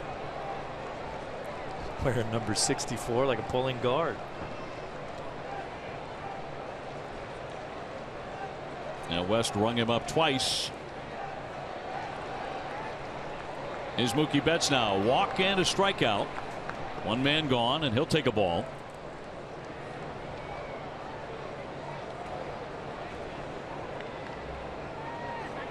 The Indians have been so active in the trade market. They just got Andrew Miller.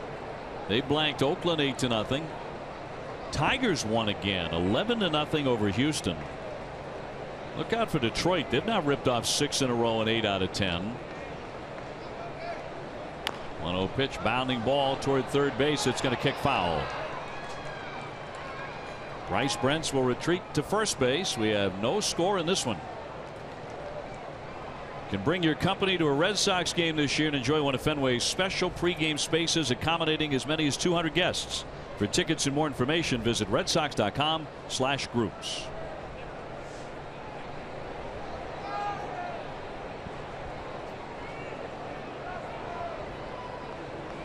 After the Seattle portion of the trip, the Red Sox go to play the Dodgers. So they will return to the LA area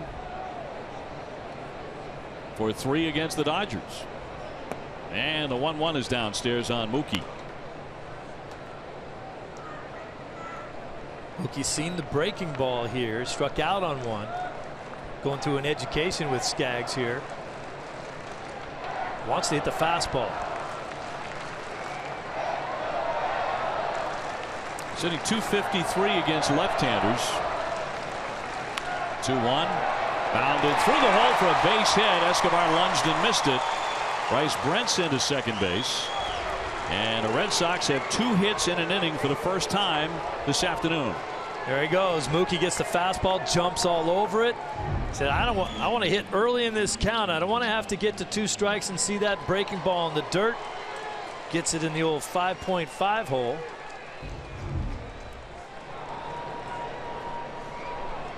So now Dustin Pedroia facing Skaggs for the 3rd time in his career. First 2 times did not go well for Pedroia. He struck out each time. Let's see what he's learned now. Trying to reach base for the 34th consecutive game. He's learned he doesn't want to see that breaking ball in the dirt too. I think you might be right. Might see swings early in counts. 1 away. And he starts him with it for strike 1.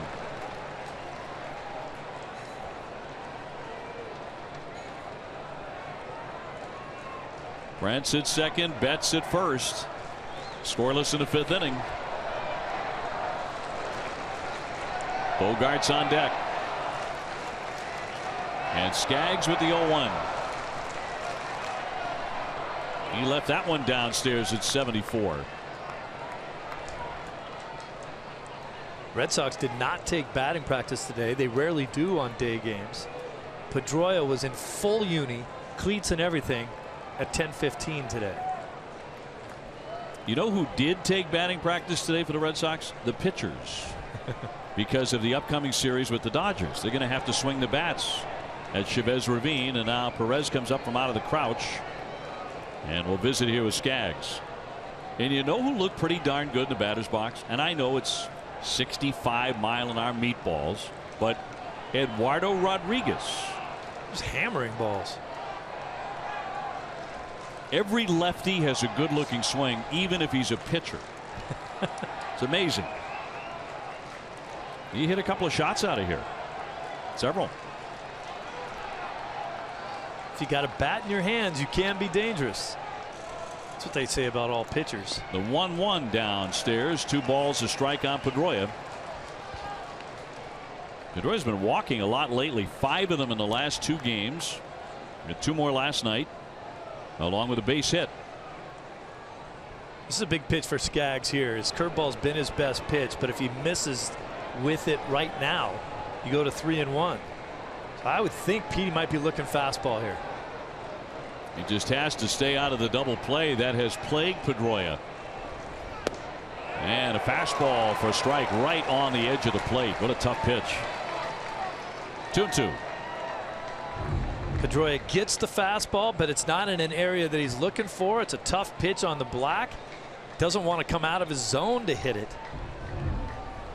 So he doesn't even swing at it.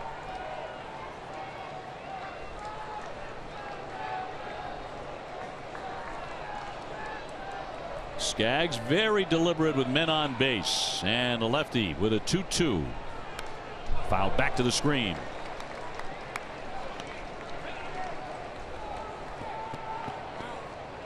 Lots of weapons for Skaggs now. Now he can throw that curveball in the dirt. He can go up with the fastball. Makes it a much tougher guessing game for you as the hitter. Can't imagine he wouldn't throw that big breaking ball. Back leg to Pedroia in the dirt.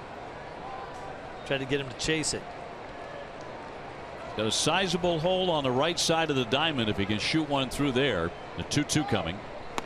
And in there for strike 3. He strikes out for the 3rd time today. He thought it was up and out of the strike zone.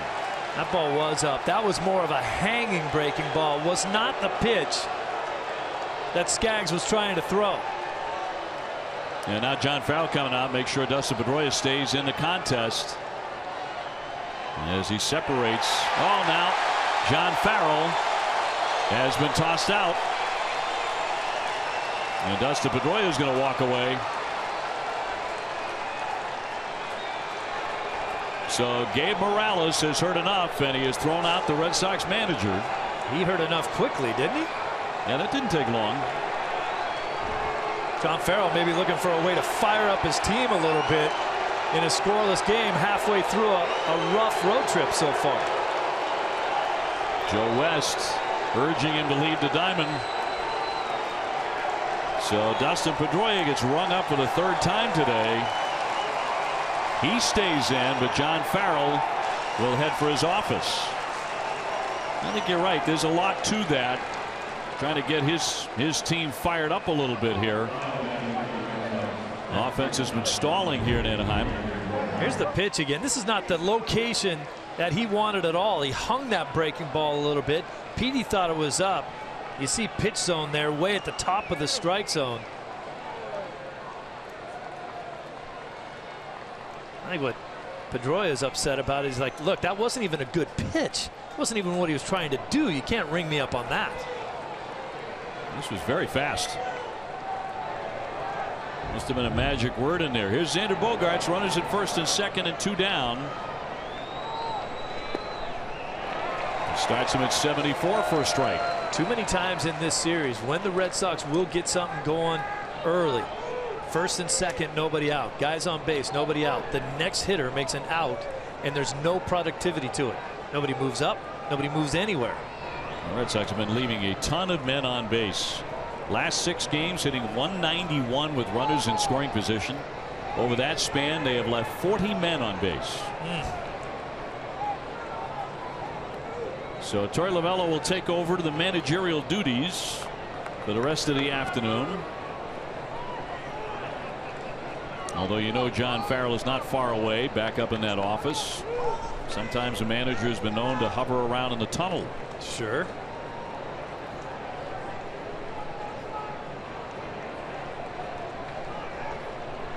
Brents and Betts on the bases, but now at 2 down. Scoreless here in the 5th. And a 1-1. Well, that was cross up, I think. Perez wasn't sure what that was supposed to be. He was lucky to catch it. He was looking for a fastball. He thought it was going to be up and away from Bogaerts. Ended up being a breaking ball. It's a lot tougher the other way around. If you're looking for a breaking ball and you get a fastball, you might catch it with your face mask. At least you have time to adjust when it's a breaking ball. But he's looking fastball right here. Watch him reach up for it, and then oh geez, look at that. Ends up on the ground almost. 2 balls, 1 strike on Xander Bogaerts. Started the day hitting .330, 13 homers, 66 RBIs, and a 12-game hitting streak, but nothing today yet.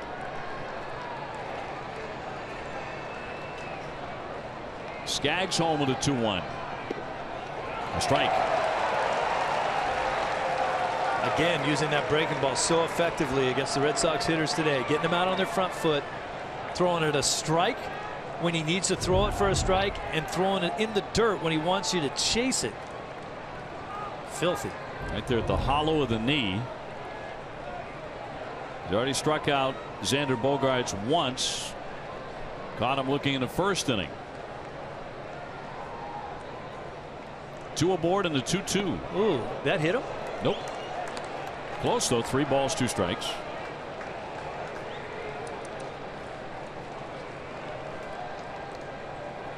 Red Sox for the first time today with more than 1 hit in an inning. Bryce Brents with a single. Mookie Betts with a single.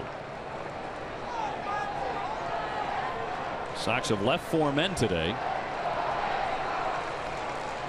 after stranding 11 last night. Runners can go on a 3-2 with 2 down, and they take off. And it swung on him. This spun him around. Strike 3. He gets out of that jam. Another frustrating inning for the Red Sox. No score. As we go live to our studio at TC and Dennis Eckersley for the mid-5th studio show presented by Buick.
For the Angels, the Red Sox have 4.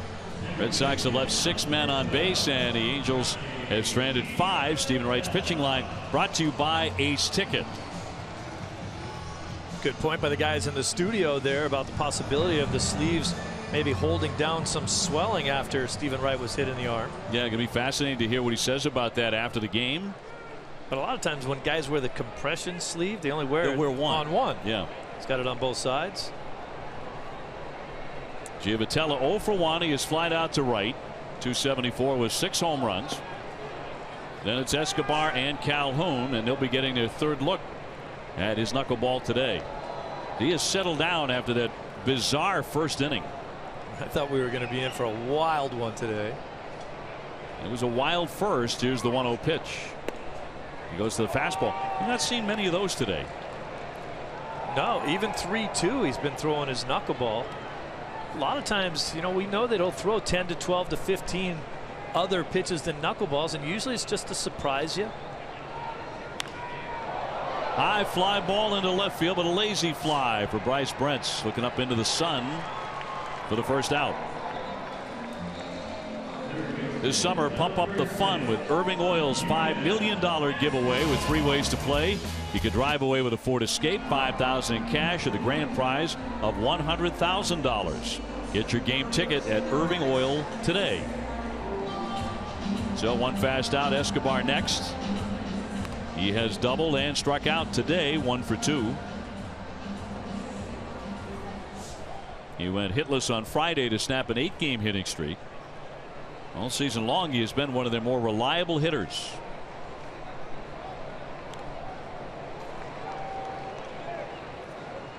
And the Red Sox just had a scoring chance, their best of the day, with runners at first and second. And 1 out, and Pedroia struck out. John Farrell was thrown out, and Xander Bogaerts punched out. Tough way to end that inning.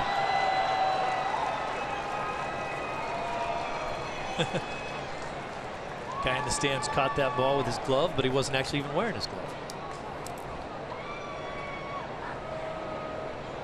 The 0-2 on the way, and just flicked it foul.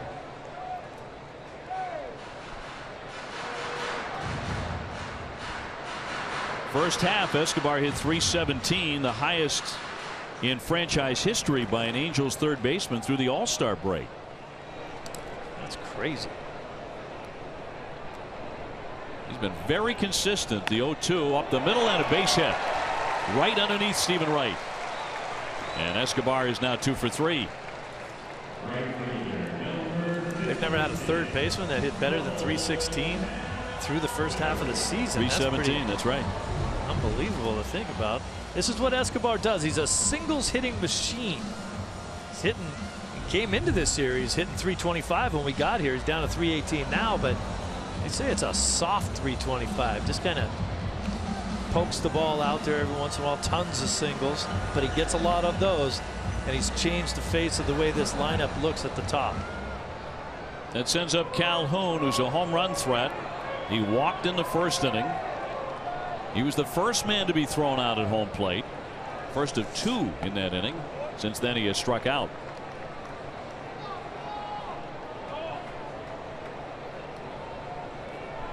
He had a very solid first half, but he's a .330 hitter on the road, just .224 here at Angels Stadium.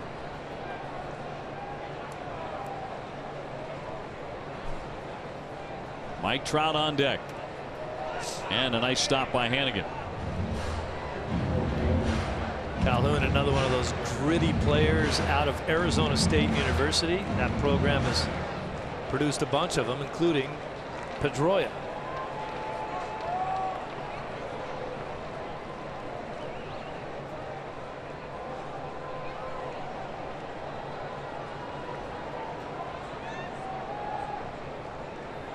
The 2-0 from Wright.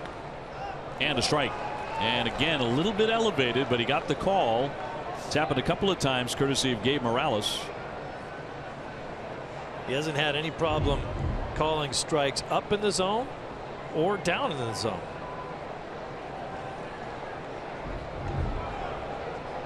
I think Dustin Pedroia would agree. Yeah. And the 2-1. Big swing. And it popped out of the mitt. But a swing and a miss. And the count 2-2. That is a short, quick uppercut swing. You can understand how Calhoun can hit the home runs. 10 so far this year, 26 last year. Quick uppercut. Tough strike zone. He's not a big guy up there. Very compact. 3 for 10 lifetime against Wright. Here it comes. Check swing, and that one got away. Did he foul it away? He did. Finally, the signal by Morales that it is a foul ball, so Escobar will be sent back to first. Another check swing out of Calhoun there, but he just ticks his bat there, kicks away from Hannigan. For a while, nobody knew. Now Morales with a very slow signal. The count 2-2, 1 out, 1 on. Scoreless in the 5th inning. As the Angels hit, here comes the 2-2. Popped into center field. That's going to drop over Pedroia. Heading into third base, Escobar, as he rounds, he will slide in safely. It's so gently that Escobar had the opportunity to go first to third on it, and now they're on the corners for the Angels. Again, not a hard hit ball, just a jam shot here up the middle, but the Angels are finding a way to have those drop in. Got 8 hits now, and nothing's been hit very hard. And the dangerous Mike Trout will be next. He had a base hit in first inning. He's also hit a comebacker, 1 for 2. But a runner just 90 feet away now for the Angels.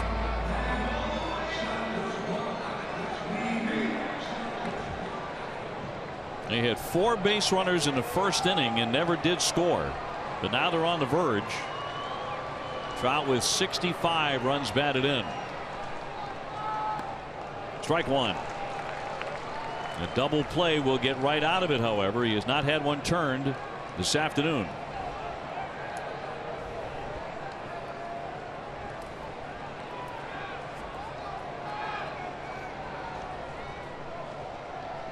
And the 0-1.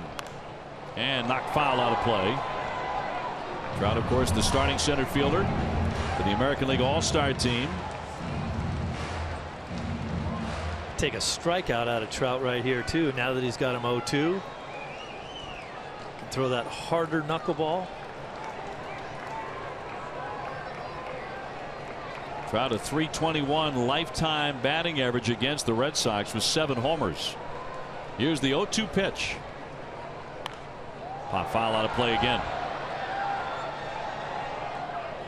Trout with his next home run becomes the 5th player in American League history with 5 seasons of 20 or more home runs before the age of 25.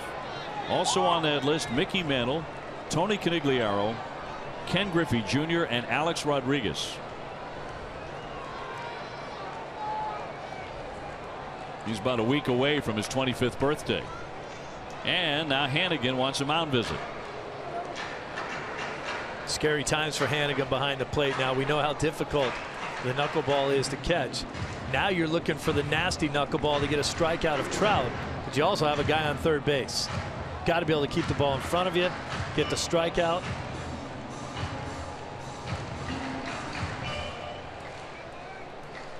It's a very different Stephen Wright game in terms of pace. Really slow pace today. For him, the 0-2. And a fastball at 87, but he missed with it. I would think if that arm is bothering him, he wouldn't be getting it to 87. No, I don't think. I think that just hit him off the arm and he's fine. But this was just, he tried to surprise Trout. He wanted to get in on his hands. You're not going to see back-to-back fastballs. Back to knuckleball, line drive off the glove, and that one's going to be into left field. Here comes the run. Escobar scores the first run of the ball game on a line shot that Bogaerts could not get to. Trout with his 66th RBI hit a bullet. He's hit a couple bullets over there at Bogaerts, but this one, I don't know, we'll take another look at it, but I think Bogaerts jumped too soon for this. Watch if he doesn't get up in the air a little quick, and he's kind of almost coming down by the time the ball gets to him and off the top of his glove. That's 3 consecutive singles for the Angels in front of Albert Pujols. He has a hit, 1 for 2 today. 1-0. The Angels in front. Pujols hit his 20th home run of the season last night.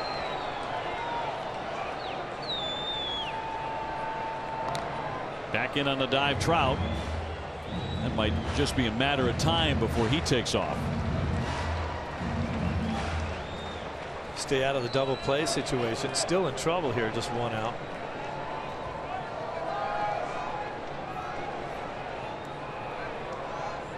Pujols has really been feasting on Red Sox pitching. As he'll look at a ball, 10 for 23. With 8 RBIs against the Red Sox this year coming into today. It's a .435 average. And he's 1 for 2.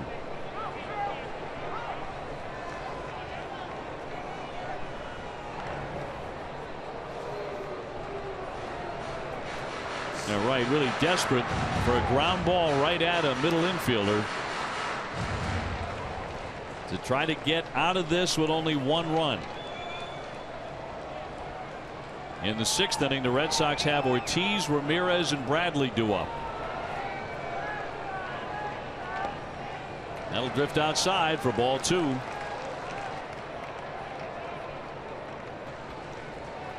Last night's home run was extra base hit 1,190 for Albert Pujols. That ties him with Lou Gehrig for 9th all time. Neither one of the middle infielders here, Bogey or Pedroia, are playing in what you'd call traditional double play depth.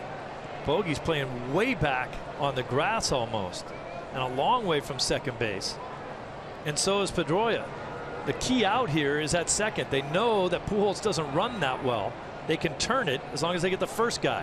2-0. There goes Trout, and a shot down for it. Pedroia is going to have to go to first base as a run comes in to score to make it 2-0.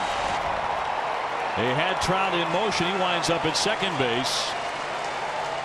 Albert Pujols will pick up the RBI, number 81. He always seems to do damage against the Red Sox this season. And there's a classic example, OB, right there of how far away they were. That's the danger. If you hit it to Pedroia, there's no one there at second base to turn the double play. Obviously, Trout's running on that play, but there was no way that Bogey could beat Trout to second base because he was playing way too far away from second base to make that double play. So 2 runs home in the inning. Simmons, the batter, with a runner in scoring position. He has singled and struck out. 2 runs on 9 hits for the Angels. Nothing across on 4 hits for Boston. When you play that way defensively, you are absolutely banking on the hitter to hit a traditional ground ball to the left side, not go the other way, because you can't get over to cover second. So Trout at second base. He's way out in front on that swing and a miss. So the count goes to 1-1 on Simmons. Simmons hitting .376 in July. Second best in the majors.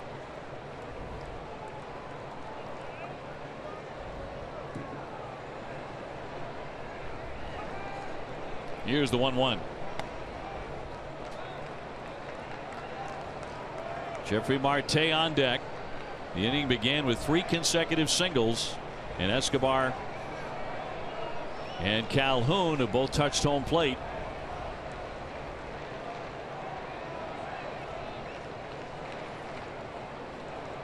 Wright attempting to limit the damage, and another one that will miss.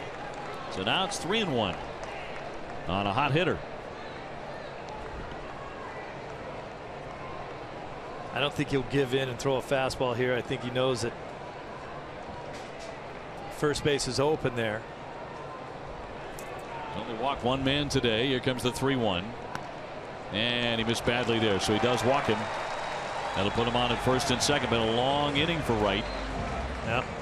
Stay tuned for Red Sox Final, presented by Plain Ridge Park Casino. TC and Dennis Eckersley will have the latest trade news and a preview the Red Sox 4-game series against the Mariners. Here comes Carl Willis. Of course, John Farrell's already been tossed out of the game. This has been a 26-pitch inning for Wright. Yeah. More to give him a little bit of breather than anything else. I really don't think he cares that much that he walked the guy there. He doesn't want base runners, but he's behind in the count. He'll take his chances now going after somebody else. And somebody else would be Jeffrey Marte, who has singled and popped out foul to the catcher. If the Red Sox lose this one today, they lose 3 out of 4 to start this crucial West Coast swing. Only the 5th inning. But runners at first and second for Marte, who can hit the ball out of the ballpark. He has 6 home runs. Instead, a line drive, and that'll drop down for a base hit. Here comes Trout in to score, and that will make it 3-0.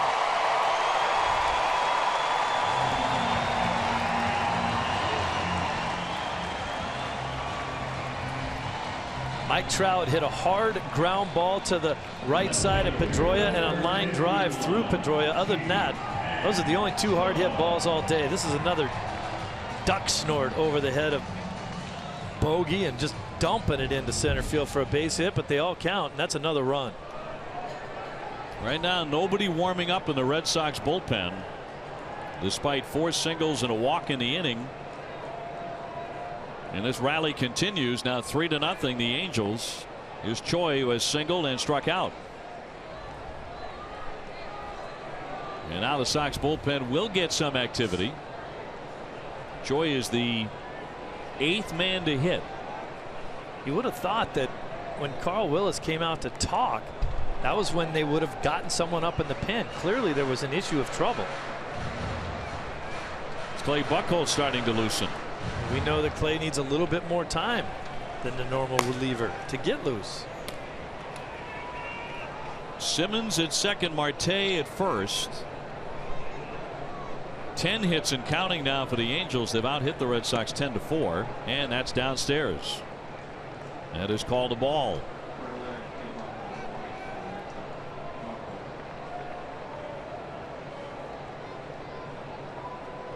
Red Sox are facing a very tough customer today in Tyler Skaggs. The left-hander has been impressive.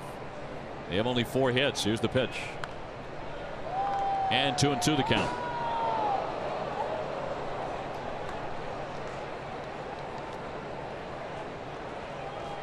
0-0 going into this bottom of the 5th. And Wright got the first man on a fly ball, but then Escobar singled, Calhoun singled, Trout singled. There's an RBI ground out by Pujols, a walk to Simmons, another single by Marte to drive in a run. Gets a piece of that one and fouls it at home plate. 2-2. 97 pitches for Wright now. Wright got drilled by a shot a couple of innings ago. He came back out with sleeves on.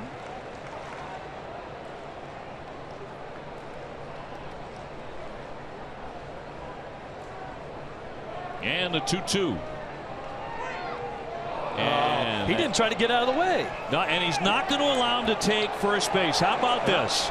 And this is a great job by Gabe Morales. He will not allow Choi to take first, even though he got hit by the pitch, because he made no effort to get out of the way. Well, and I'll tell you what Mike Solis is going to say is, hey, I get the call. I understand how that can happen. But this guy's throwing a knuckleball. You don't know where it's going. You're not sure if you're going to get hit with it or not.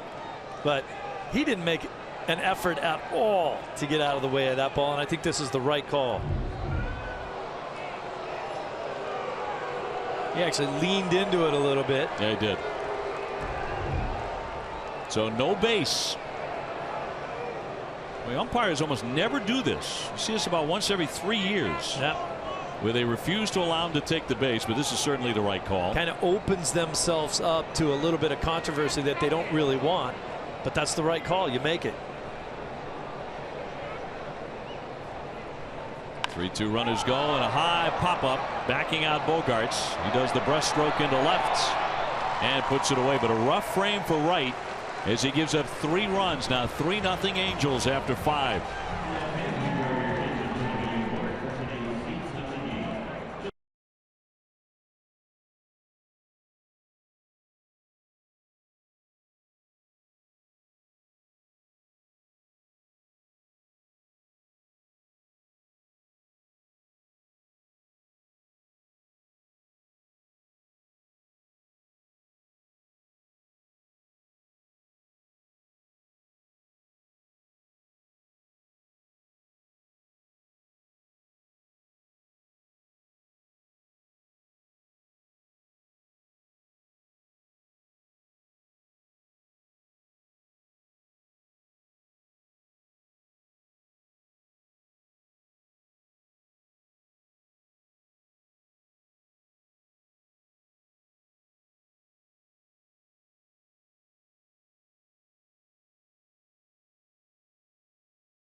Safety division would like to remind you there are way too many fatal crashes caused by drivers under the influence. When you're out having fun, driving buzzed or high is never an option. Take a taxi, Uber, Lyft, or the T. What's your plan? Underway here in the 6th inning. Red Sox are down 3-0. David Ortiz trying to get the offense going here against Tyler Skaggs. Ortiz has grounded to third and grounded back to the pitcher. So he's 0 for 2. David did not play last night. So far today, David hasn't hit the ball 100 feet combined. 25 home runs for Big Papi. He cuts and misses, and down he goes. One away. Time for a game break brought to you by Jordan's, the furniture store, the Boston Red Sox. And here's TC.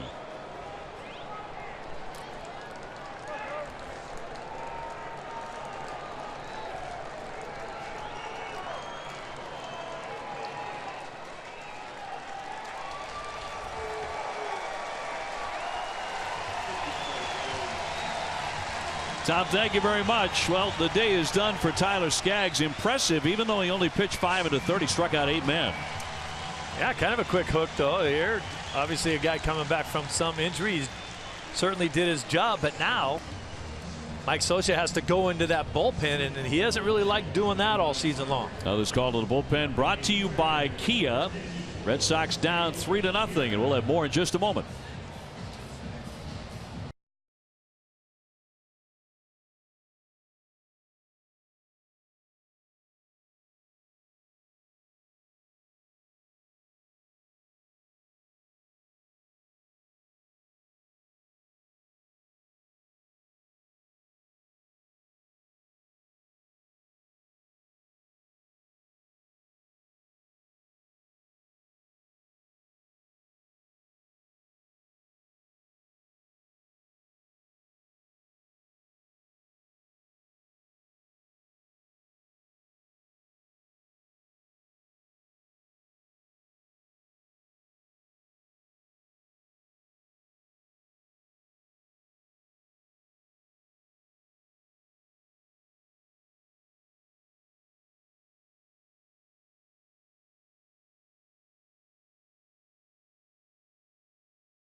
Brought to you by Southwest Airlines. Transparency, low fares, nothing to hide. Via Toyota.com, Toyota's website for deals. And by Sullivan Tire and Complete Auto Service. Skaggs pitching line brought to you by your Eastern Lexus dealers. Out after 5 1/3, 8 strikeouts. He did work 7 innings his last time, which was his first start back after missing a couple of years at the big league level because of Tommy John. Yeah, obviously maybe a move to protect him to make sure that he continues to stay healthy. But to me, this is a good move for the Red Sox. He was in total control. Now they get into their bullpen. I think the Red Sox would rather see anybody in that pen. Anybody different, they're happy about. Deoli's Guerra will take on Hanley Ramirez, who's gone 1 for 2 with a single. 6th inning, 3-0 Angels.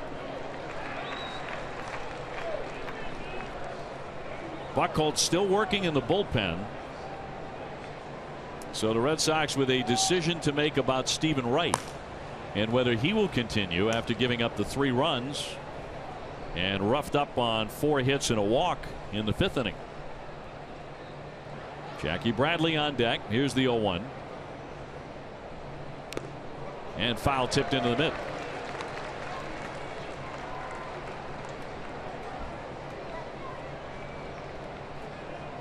Hanley 1 for 4 with a single last night to drive in a run, but he is 2 for 13 in the series. The Red Sox just have failed to hit in the clutch throughout this series for the most part. 0-2, and he popped him up. Battling his son Giavotella along with Marte, and Marte calls off a second baseman, makes the play for the second out. That's not something you'll see very often right there. Second baseman usually has a better angle on that play. The sun's bad for both of them, but you almost never see the first baseman run the second baseman out of there. I don't know if they had any good communication there. He already looks like he's in trouble. Giavotella looks like he's camped under it. Marte says, no, I'll take that one. Bases empty now for Jackie Bradley, who's gone 1 for 2 with a single.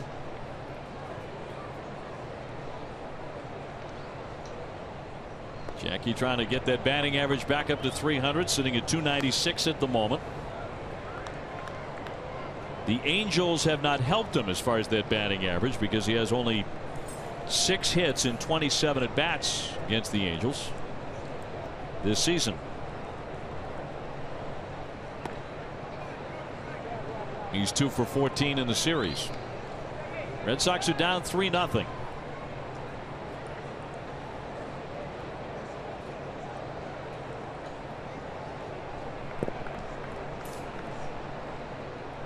And the 2-0. Red Sox are having a lot of trouble knocking off the teams they are supposed to beat, like the Minnesota Twins and like the Angels. And like the Detroit Tigers at the time. Tigers suddenly playing very, very well as that one is rolled toward the hole and bobbled by Marte. Kicks into right field, and Jackie Bradley will be safely aboard. We'll see how they rule on that. Well, there's 2 plays in a row by Marte that he should have let the ball go. That's an easy play for Giavotella at second base. Just let it go. He'll pick it up and throw you out. Watch him ranging far to his right. Look at where Giavotella is. Right there, ready to catch the ball. Marte should have taken 1 step towards it and gone back to the base. They make an easy out. That'll be an error. Will it open a door for the Red Sox, who are down 3-0? Aaron Hill now. He struck out looking first time up. He's also flied to left. And a guy who needs to get going because offensively he has scuffled.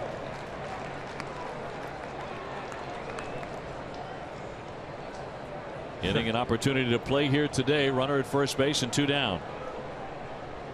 In fact, he has started back-to-back games. Just 4 Red Sox hits so far into the 6th.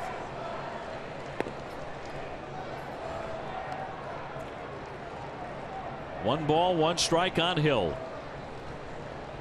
Who has been a real good hitter throughout his career and a hitter with power. He's won the Silver Slugger twice in his days with Toronto. And Guerra with a 1-1. Low again. You start to wonder if guys like Hill and Brents are going to make the starts against left-handed pitching. Then when a righty comes in, why don't they make the change? If Shaw on the bench right there, why isn't he hitting in this situation? Question that will be answered, I'm sure. The 2-1. High pop up, but that'll drift foul out of play down the left field line. And Travis Shaw against right-handers, 287, 9 home runs against lefties, 193. Although Hill came into the game just 3 for 15 off lefties, make him 3 for 17 now. But hanging in there against the right-hander in Guerra. Bradley on after the error by the first baseman. 2 down and the 2-2.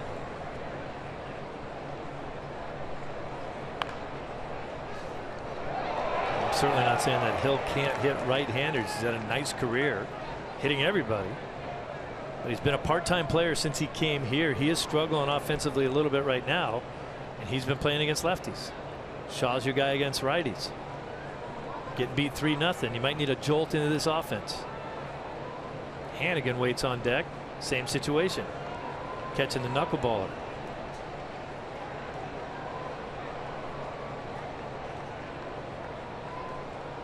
Two-two. Popped up into right field. Long run here for Calhoun. He's coming on, and he will make the play. That just hung up there, didn't it? And that is on number 3. 1 man left. Still 3-0 Angels.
Attention Red Sox Nation, is the reason why the Boston Red Sox and the rest of America run on Dunkin', because Dunkin' iced coffee is consistently smooth and delicious.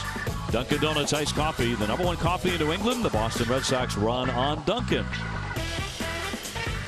The Sox are down here 3-0 and will make a pitching change. It will be Clay Buchholz out of the bullpen, taking over for Stephen Wright, who went 5, gave up 10 hits, 3 runs. And if he loses it, would drop to 12-6. So Clay making his 23rd appearance, 3-9 record. First man in against him will be Perez, the catcher, who has struck out and flied out. And he pops that one back toward the netting. Hannigan racing back there and has room to make the play right up against the net. So one man gone on the foul pop up to the catcher. That is a nice play by Hannigan right there. It's kind of a typical average play for any catcher, but the point is he's got to know what he's running up against, and you got to come out here. Been here for 4 games now. The catchers will check what's behind them, just like the outfielders would check walls out in the outfield to see what the type of wall is they can run into, what kind of problems lurk back there. Giavotella here. He has flied out twice, 0 for 2, once to right, once to left. 94 in there for a strike. Outfielders will tell you when they go into a new ballpark, they will practice by feel, the feel of the warning track underneath their spikes. And when that happens, they know how close they are to the fence. They work on that. It's funny too, because the warning track looks pretty around a ballpark. Not really that effective, because when you're going full speed at a wall, the warning track's really 2 steps. So by the time you actually register that you're feeling it, you're right there. You're on it. 1 ball, 1 strike on Giavotella. You better have great communication with your corner outfielders. Well, that's a little more than 2 steps. Not when you're sprinting. Well, you'd better be really fast. It's just the length of stride when you're running. The 1-1 on the #9 guy, who has been swinging one of their hotter bats in the last 2 or 3 weeks. He chops that one foul.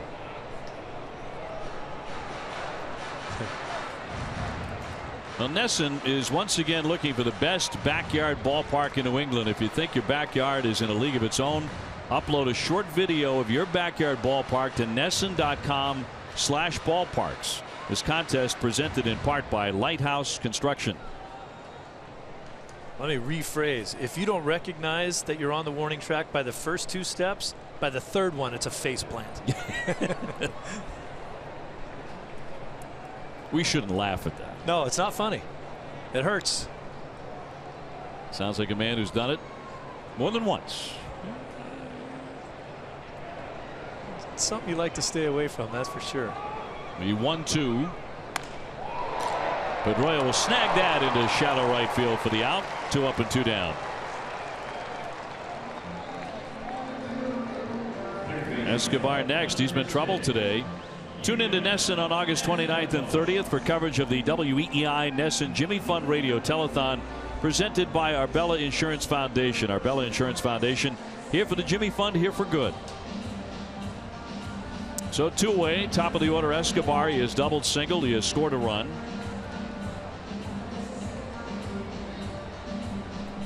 Angels 3, Red Sox nothing. Red Sox will have due up Hannigan, Brents, and Betts when we go to the 7th. Torey Lovullo taking over managing the team after John Farrell was ejected by the home plate umpire Gabe Morales. High pop to right. Pedroia out, coming on Betts. Mookie still coming, will make the one-handed catch to retire the side. And after 6, it's still 3-0 Angels.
Top of the 7th getting underway. Red Sox are down 3-0. Hannigan, the batter, against Guerra, the right-hand reliever who came on for Skaggs.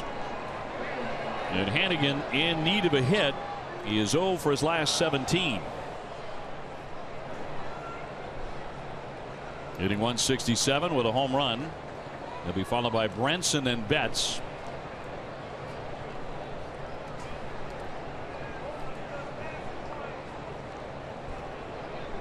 Now it looks like Brock Holt has come to the on-deck circle. And he would hit for Bryce Brents and stay in the game to play the outfield.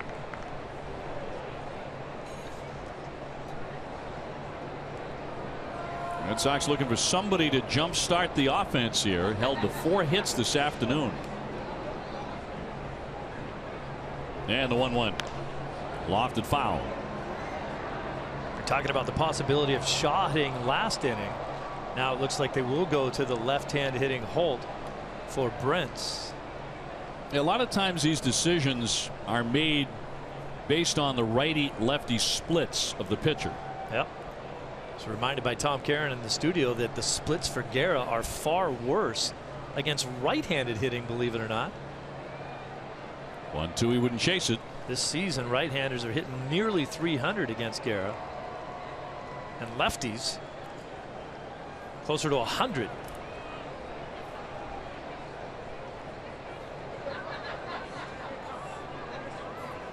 It's odd for a right-hander to be far more effective against lefties. Guerra, a right-hander in no rush with a 2-2. And fouled away. Hannigan caught a piece of himself there.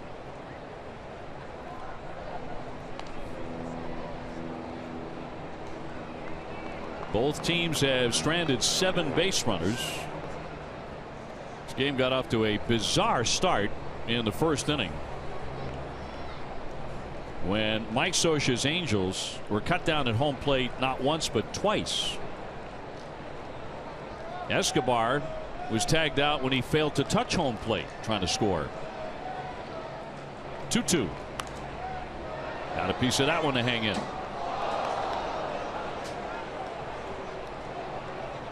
Ace Ticket, Boston's trusted source for Red Sox tickets, has the best seats at the lowest prices.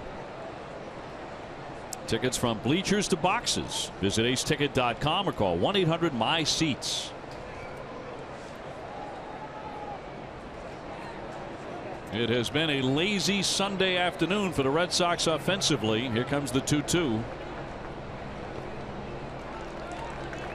Full count on Hannigan. Well, you said Hannigan needs a hit up here, and he's giving you a pretty good effort to try to get one.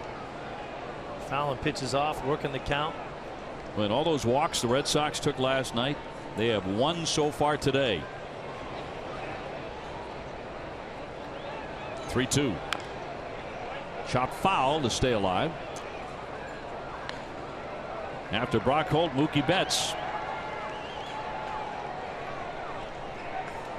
So far, a very quiet day for Xander Bogaerts, Dustin Pedroia, David Ortiz, Jackie Bradley. Well, Jackie with 1 hit. He's the only one among those who does have a hit. Red Sox only have 4. 10 for the Angels. And Guerra with a 3-2. And he struck him out.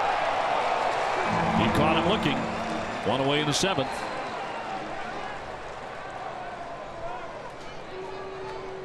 Hannigan doesn't say a whole heck of a lot about this after he battled hard in that at bat.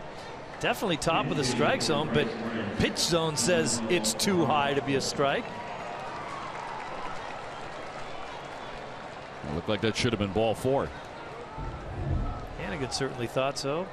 I thought it was a good enough pitch to be ball 4. So Brock Holt will bat for the first time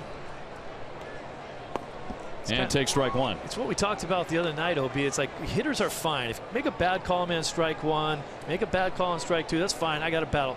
Don't make a bad call on strike 3. You're taking the bat out of my hands. I can't do anything now.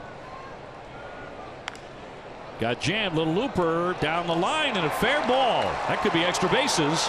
It will be. Holt heading into second. He'll dive in with a double. ever so gently down the line. Little jam shot, but he'll take 2 on it.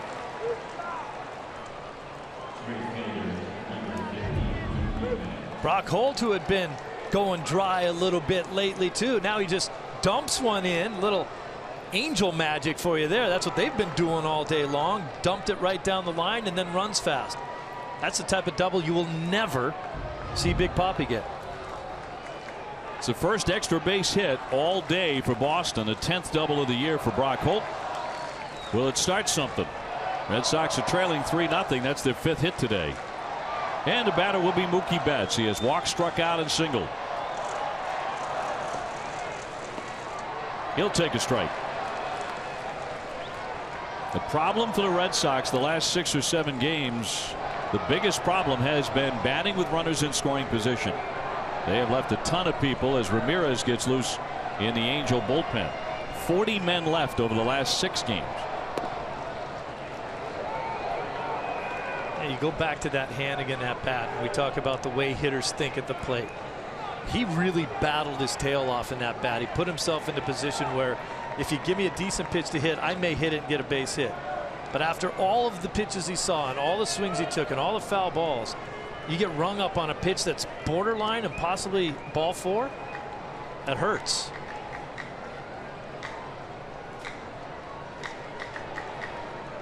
Pedroia on deck. Betts hitting .304, 21 home runs, and he'll take a ball. So the count moves to 2-1. Mookie Betts with 233 total bases coming into this game. That leads the American League. You hear that out of a leadoff man. Combination of power and speed. 1 out, base runner at second. In there for a called strike. He took a lot off that one, dropped it in at 80 miles an hour. And it evens the count at 2-2. 3-0 Angels. Mookie Betts is not sneaking up on anybody anymore. He comes to the plate, you know you're going to get the best arsenal of pitches that pitcher has. 2-2. That breaking ball, and that one a little too high even for Gabe Morales there.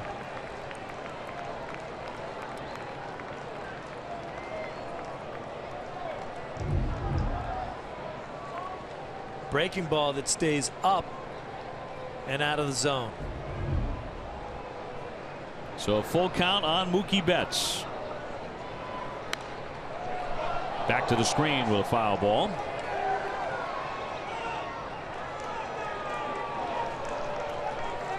Tyler Skaggs, their young starter, they just got back from Tommy John, struck out 8 in 5 1/3.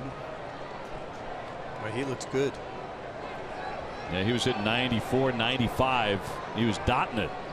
Great breaking ball to go with it. 3-2. He spoils another one. Just got his bat on that one. Red Sox heading for Seattle tonight and start of a 4-game series tomorrow with the Mariners. Eduardo Rodriguez, David Price, Rick Porcello, Drew Pomeranz to start in that series. Would you go all in right here if you're Mookie Betts and guess dead red? He's seen 2 fastballs with the full count. Will he stick with that fastball? Get that bat head out. Holt at second. 3-2 again. Waved at that. Down he goes for strike 3. First base is open, so they throw on to get him. And he strikes out. And it's not often he looks that bad on a swing like that. He went all in. Went all in looking for the fastball. He thought, well, he's thrown 2 to me already. I'm going to see another one, and I'm going to hit it. Now the breaking ball way out in front. As you said, he rarely looks bad like that on a pitch. He was guessing fastball and didn't get it. So Socha will go to the bullpen again and make a change with Dustin Pedroia coming up and a runner at second base, but now they're 2 down. And we'll be back with more in just a moment. 3-0 Angels.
Southwest Airlines, transparency, low fares, and nothing to hide.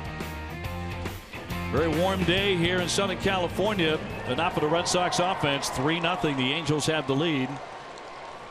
Tomorrow at 9:30, don't miss Red Sox Game Day Live, presented by DCU. Adam Pellerin and Jim Rice will preview the Sox series against Seattle. DCU is Digital Federal Credit Union. What can DCU save you? Runner at second base and a new pitcher on. J.C. Ramirez out of their bullpen, a right-hander, to face Dustin Pedroia, who has struck out 3 times today. Ooh, and runs in and knocks him down for ball 1 at 96. It's the hardest anyone's thrown today. Yeah, that one had a little purpose. Get Petey off the plate. A 10-game hitting streak on the line for him, with Holt leading. And a strike.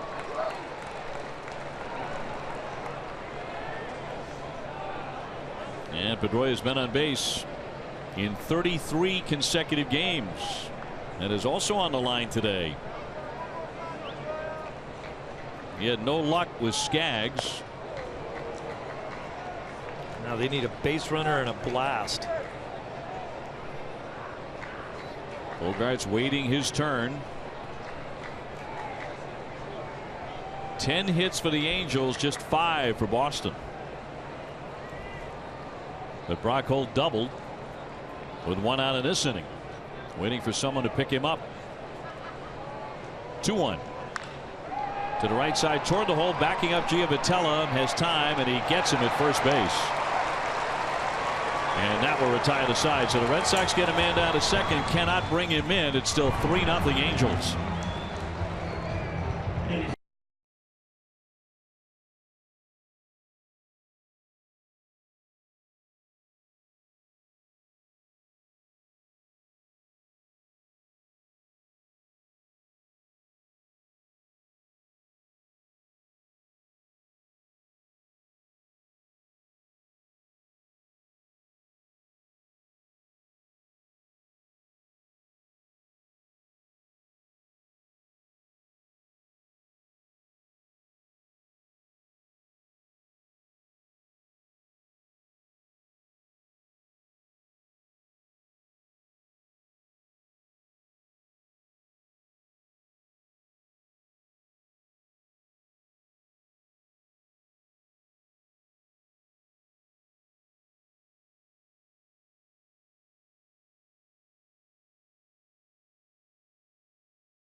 Transparency, low fares, and nothing to hide. Middle of the 7th inning, and our game summary brought to you by Xfinity. Short start for Wright. He went 5. He gave up 10 hits and 3 earned. He's on the hook right now. Skaggs went 5 1/3, not much longer, but he struck out 8, did not allow a run. Mike Trout with an RBI, Marte with a pair of singles and an RBI. And despite the very bizarre start to this thing, that first inning, which was so strange, the Angels have a 3-0 lead. Steve Lyons, Dave O'Brien, Garen Austin with you here from Anaheim. Red Sox about to leave town, but are they about to leave town having lost 3 out of 4 to begin this crucial road trip? Well, we knew that they have to come out here and get off to a good start. The good start was ruined in the 9th inning of Game 1. And that devastating loss with the misfired home plate by Hanley Ramirez that brought in a couple of runs. Brock Holt will take over in left field after he came on to hit and doubled. And Clay Buchholz will pitch into his 2nd inning. He got him 1, 2, 3 in the 6th.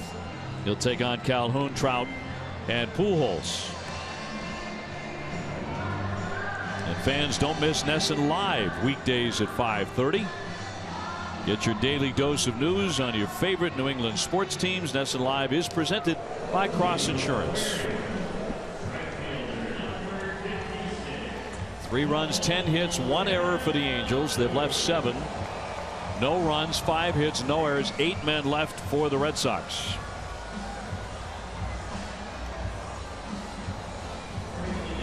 Calhoun has reached base a couple of times today with a walk and a single. He was part of their uprising in the 5th inning when they scored 3 times. He had a base hit and was driven in, and that knocked right out of the ball game after 5 innings. And he fouls one away for strike 1. Quietly, Buchholz came in and had a really nice inning last inning. Back out there again. The Orioles snapped their 5-game losing skid today as they rallied to knock off Toronto in 12 innings 6-2.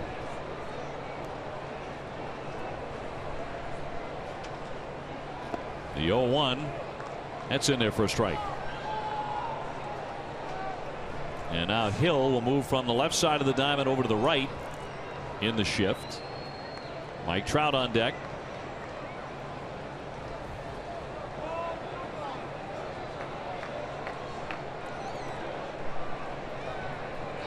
And the 0-2 from Clay. Waved at and missed, and down he goes, strike 3. Let's get on to Guerin. Thanks, Opie. Steve, it is time to vote for the Globies, Boston's biggest sports bash. The Boston Globe sports writers have nominated several moments and athletes, and you can cast your vote at theglobies.com. The Globies are presented by Mercedes-Benz. And guys, we were talking about this a little bit yesterday, but I think my favorite moment was when David Ortiz carried second base off the field earlier. After the stolen base, yeah. That's got to be up there. I think his walk-off at Fenway as well. The baby powder walk-off was Flower. Oh, yeah, Flower. It was Joe Kelly's idea. It was. Trout has gone 2 for 3 with a couple of singles. He's also scored a run and driven in a run. Baby powder would have smelled better. We thought initially maybe somebody had opened up a rosin bag or something like that, but that'd be dangerous. Yeah. Get that in your eyes. Not good. I don't know that flour in your eyes is a good idea either. Steve, nothing in your eyes is a good idea. No. Got to keep them closed when you go through that celebration. Gatorade's always safe. Although Guerin would disagree, because I think her dry cleaning bill for all of those Gatorade showers that she's been subjected to is through the roof. Forget the dry cleaning. It's the shoes that can't be dry cleaned. Oh, the shoes. Yeah. Yep. Guerin, it's a heck of a bill. I hope Nessen's picking that up.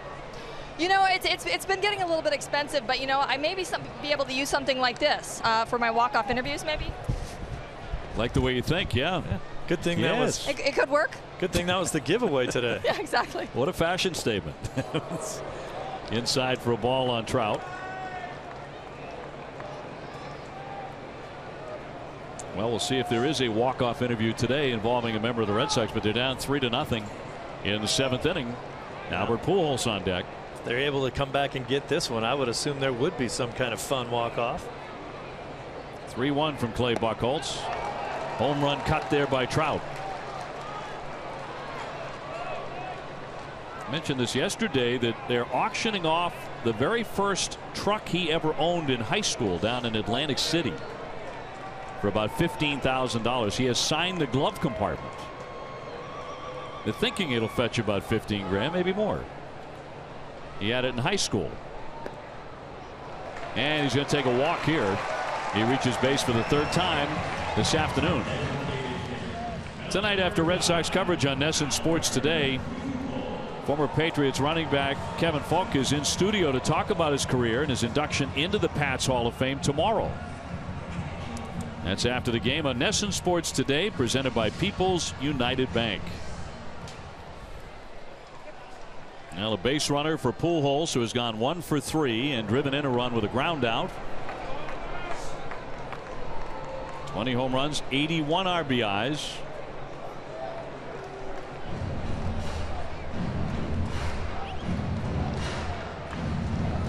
Last night, Albert Pujols becoming One of 4 players all time to log at least 20 homers in 15 of his first 16 seasons, along with Hank Aaron, Willie Mays, and Frank Robinson. And one day he's going to join them in the Hall of Fame in Cooperstown. High fly to center field. Easy play for Jackie Bradley. He one-hands that, and there are 2 away in the 7th. You know, in order to do what Pujols has done, you have to be remarkably powerful and consistent and stay healthy. CBS Health is a proud supporter of Stand Up to Cancer. We invite you to share your hashtag reasons to stand up by posting a photo or video of why you stand up to cancer and tag at CBS in action.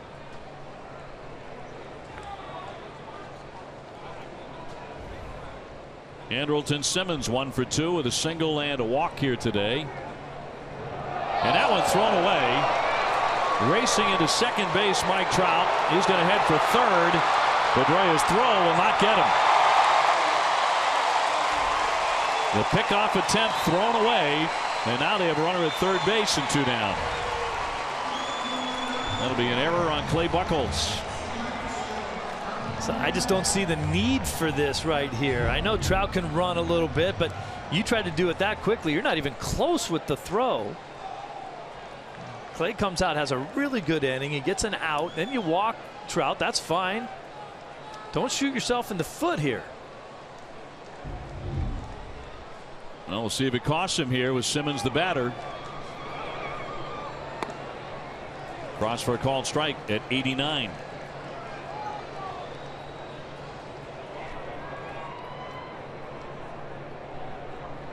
Stephen Wright got the start today, only in the game for 5 innings. He did take a shot off the body, which appeared to get part of his arm as well. His pitching arm. Gave up 10 hits and 3 runs. Here's the 0-1. So 2 strikes on Simmons. Former National League Gold Glover.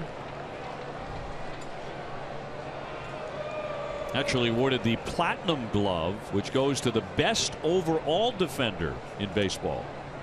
Wow. They only give out 1 of those. Guess so. He's good too. That's why he won it. You were talking about him being a pitcher in his early career. Yeah, he threw 98 at one point. Line into right field. Betts has it sized up, hit right at him. So in the end, the error does not hurt. We go to the 8th, 3-0, the Angels.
For value and convenience for every Sox home run this season, Speedway donates to Boston Children's Hospital. All summer long, stop at Speedway, get any size fountain or frozen drink for just 69 cents. Now a couple of defensive changes. We'll get to those in just a moment. And it's Robinson in left. That moves Choi over to first base for the Angels. Xander Bogaerts will start off the 8th inning. Red Sox looking for a jolt from somebody. They are down 3-0. The offense has been sleepy all afternoon. Xander has gone 0 for 3. Bounding ball backhanded by Escobar. Not a good throw. The lunging tag gets him though by Choi just into the new position at first base, and that is out number 1. And David Ortiz next. Tomorrow at 9, don't miss Red Sox first pitch presented by Joseph Abboud, available at Men's Warehouse. Adam and Jim recap the trade deadline and scores and highlights from across the American League East.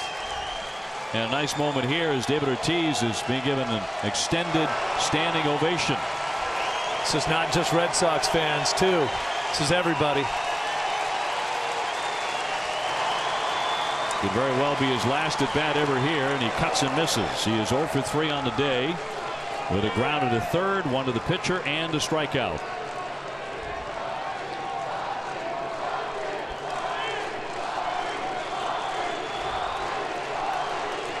The 0-1. He checked and that missed. David did not milk that moment at all either, did he? People were just beginning to stand and really cheer, but he stepped into the box and said, let's play some baseball. David has not homered on the road since June 2nd at Baltimore.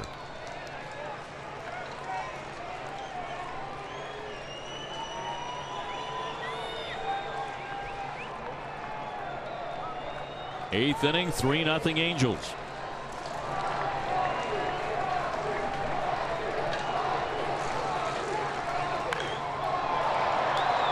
Fly toward left down the line. Robinson charging on it and won't get to it. Wow. Escobar didn't want to catch that ball, did he? Long run for him too.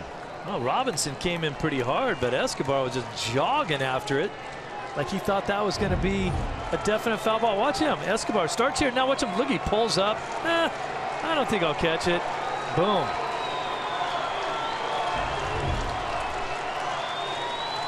Two coming to Ortiz, and he lashes that one foul. Andy Ramirez on deck.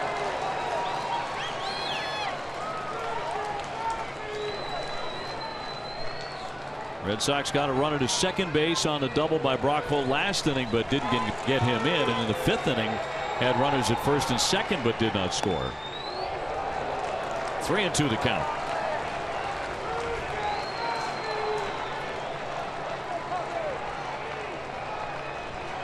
Little decision here. You come with the fastball 3-2. We saw it happen to Mookie Betts. He did not throw him a fastball, threw him a breaking ball. 3-2. And a high fly ball left field, pretty well hit to the corner. Robinson on the run, leaping after it, but can't get to it in foul territory. So they'll do it again.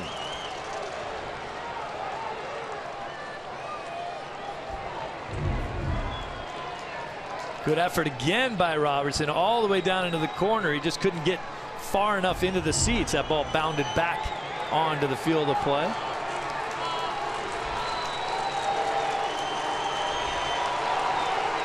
Ramirez takes a sign. Now the 3-2. 99 miles an hour with that Swifty.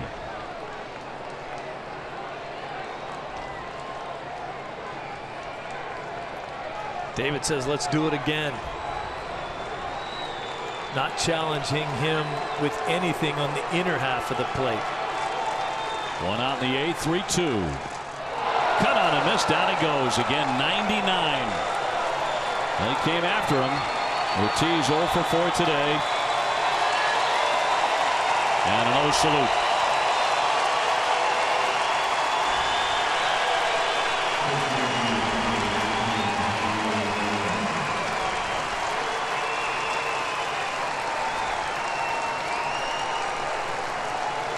So 2 away in the Sox 8th, and Hanley Ramirez next. He is 1 for 3 with a base hit.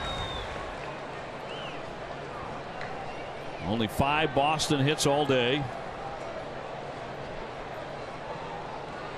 Hanley .276 with 13 home runs. If the Red Sox do lose here today, they'll be a .500 team on the road. They will fall to 22-22 on the road, with a lot more road games to come, and doing themselves no favors at the start of this road trip. Smack toward the alley, on the move Trout on a long run, and makes the play. A fine running catch. So explosive out there. 1, 2, 3 go the Red Sox. We go to the last half of the 8th. It is 3-0 Angels.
Cancer Center at Beth Israel Deaconess Medical Center. Doctors and scientists are working together on therapies of the future today.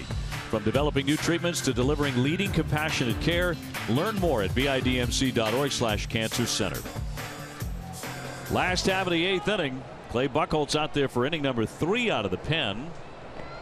Shane Robinson getting his first at bat. It is 3-0 Angels. And if the Red Sox cannot rally today, and right now, frankly, there's no sign that that offense is going to warm up as Houston Street is working in the bullpen, then they will drop 3 out of 4 to begin the road trip, heading to Seattle and then on to play the Dodgers.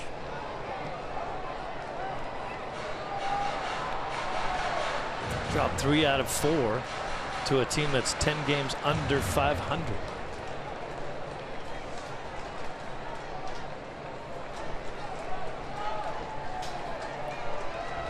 That would be highly discouraging. It's been amazing where this Red Sox team seems to play either up or down to their competition. That's one thing if you hadn't been swept by the Tigers or split with Minnesota, the lowly Twins, but those are facts. Now looking at this road trip as a crossroads to the season. And Price pitched a dandy the other night. He was deserving of a win. He went 8. Granted, he only had 1 run on his side of the ledger. But that's a game you look at if the bullpen does its job and Hanley Ramirez makes a throw to home plate, you win that game. And that was a game where he only needed 1 run and should have won. It was not to be. Fouled at home plate. So that's how the road trip got underway. Porcello pitched a great game, but then the next night the Red Sox had all those chances, all those scoring opportunities, and just could not come up with the big hit, particularly with men in scoring position. Left 11 men on base. And again, it's the way the Red Sox have lost these games that is so disappointing. Brutal defeats, gut-wrenching defeats. 2-2. Trickler on the infield. Hill will fire on to get him at first base. And Robinson is retired. One man out in the 8th. Time now for a look ahead. Presented by People's United Bank. On to Seattle. 4 games with the Mariners, 3 with the Dodgers. Red Sox will not be back home at Fenway until August 9th against the Yankees in Arizona. And what will the season look like when they do return home? And who will be on the ball club? Yeah. With the trade deadline looming. Still time to have a good road trip, no question about that. But now you've got to turn around and win a lot of games in a row. Now it's amazing to me where you saw the Red Sox go on one of the worst string, or one of the best strings of their season, when they won 9 of 10 and turned right around after that, and are in the middle of one of their worst strings of the season, including a 4-game losing streak, first time all year, which Porcello broke the other night. Still time to do something about this one, but they're down 3-0. Choi's gone 1 for 3 with a single back in the 2nd inning.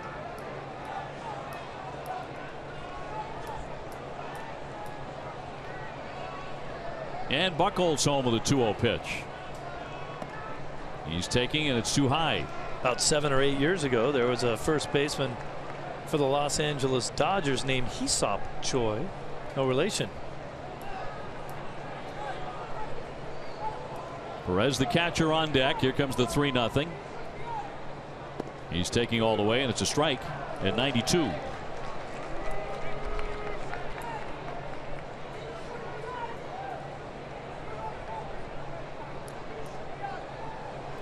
The Orioles knocked off Toronto in 12 innings in Canada. 6-2 the final today. Toronto started the day in first place by half a game, and Baltimore had a 5-game losing skid, but that is over, and now Baltimore is back in front by half a game. And at the moment, the Red Sox 2 games out.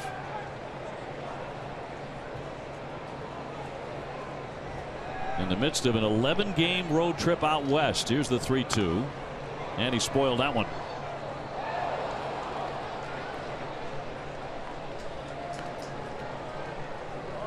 Funny swing from Choi. He just kind of lunges his bat head through the zone.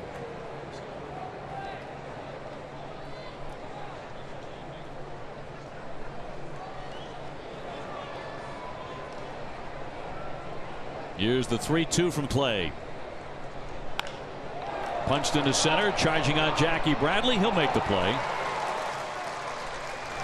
And John Heyman is reporting that Wade Miley, former Red Sox left-hander, was traded to Seattle. Pending medicals, is on his way to Baltimore in a trade. It's pending the outcome of the medicals, so we shall see. And we'll see if the Red Sox are involved in something minor or major. Well, Miley was on the DL when the Red Sox faced the Mariners, so he never got to face his old team, but down the stretch he will, if that trade goes through. 2 down in the last half of the 8th inning. Here's Perez. He has gone 0 for 3 at the plate. A strikeout, a fly to right, and a pop to the catcher. 3-0 Angels.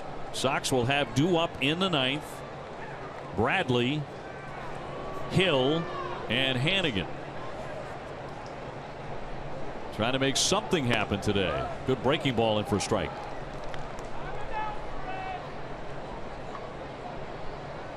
Clay Buchholz has done some nice work today. Into his 3rd inning, trying to make it 3 scoreless innings. And a 1-1 popped him up. Ramirez drifting out, Pedroia as well, and Pedroia calls everybody off and makes the play. 1-2-3 they go. Last chance for the Sox to do something. 3-0 as we go to the 9th.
They're going to lose 3 out of 4 to begin this road trip. They're down 3-0 as we go to the 9th inning. Jackie Bradley about to start it. Gregorio Petit takes over at second base. And the new pitcher is their closer, Houston Street. He has 9 saves, 3-1, and a .457 ERA. Now, hopefully the Red Sox maybe can catch Street on a little bit of an off day, get something going, and maybe pop one into the seats. The Angels, meanwhile, have been making wholesale changes defensively over the last few innings. Well, the good news on Street from a Red Sox perspective is he allows a batting average against of .314, so he's been hittable. And Jackie Bradley will test that theory right away. He had a single back in the 4th inning, 1 for 3 today. And Street is generally up in the strike zone, so if you need to elevate, which is something the Red Sox are going to have to do at some point if they're going to come back in this one, he's the kind of guy that can do it for you. Now, if the Red Sox do indeed lose the game, they're going to be 1-6 in their last 7 games. And we'll be looking back at runners in scoring position and how dreadful they have been. Not many chances today, but no hits with men in scoring position. Last man to reach second base was Brock Holt in the 7th inning, and nobody picked him up. And that'll be ball 1 on Jackie Bradley. 1 for 3. He's actually reached base twice, once on an error and once on a single. And the veteran Street with a 1-0 pitch. That'll miss for a ball. 2-0. We talked how awkward Houston Street is with his windup and delivery. Starts in the middle of the rubber and then goes all the way to the first base side, all the way off of the rubber, and then comes back on. He zips in a strike. A little bit generous at 88 miles an hour. Street out of Austin, Texas. He is now 32 years old. Been around a long time. There's that delivery. Started out with Oakland back in 2005.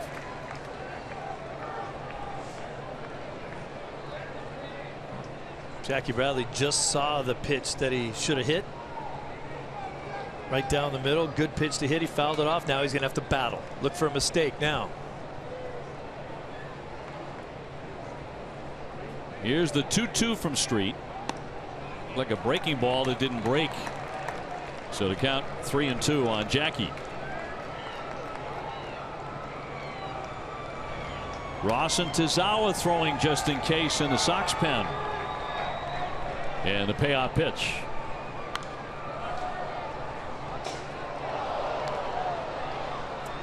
Street was a college star at Texas. So was his dad, but his father was a great quarterback for wrong Texas. sport.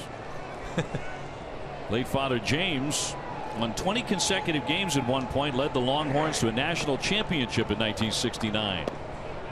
That'll be outside for ball 4, so a good start for the Red Sox in the 9th inning. Jackie Bradley is on. That was the good battling at bat. Jackie saw a good pitch to hit. He didn't hit it. He had to battle after that, and he worked his way into the walk. So Aaron Hill will be next. Quiet day for him. He has struck out, flied to left, and flied to right. 0 for 3. Certainly capable of hitting one out of the ballpark and putting the Red Sox in the game. He has yet to homer with Boston. Ryan Hannigan on deck. And that'll be ball 1.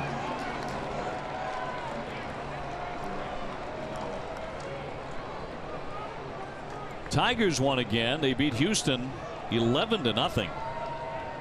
They've won 6 in a row.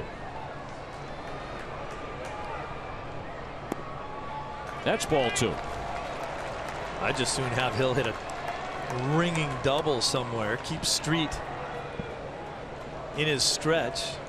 Jackie Bradley might score from there. Then you take the home run and tie it up or go ahead maybe.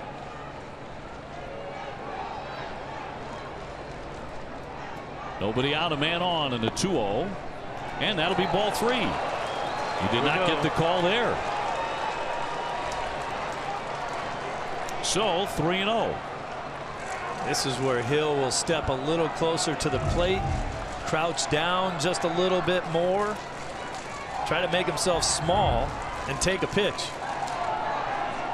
Taking all the way right through there for a strike.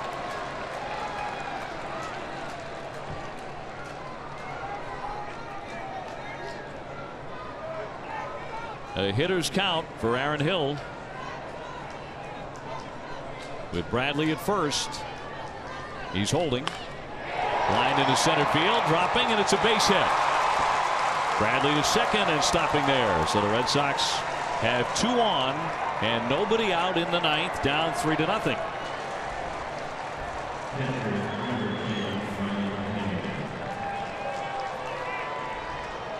And Ryan Hannigan is going to come up and hit. The Red Sox are not pinch hitting for him.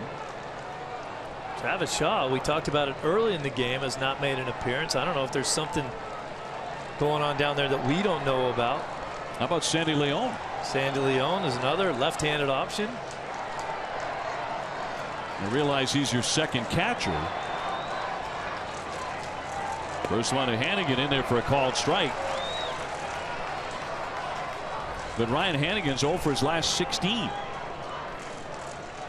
And He's hitting due. 165. Well, I guess that's one way of looking at it.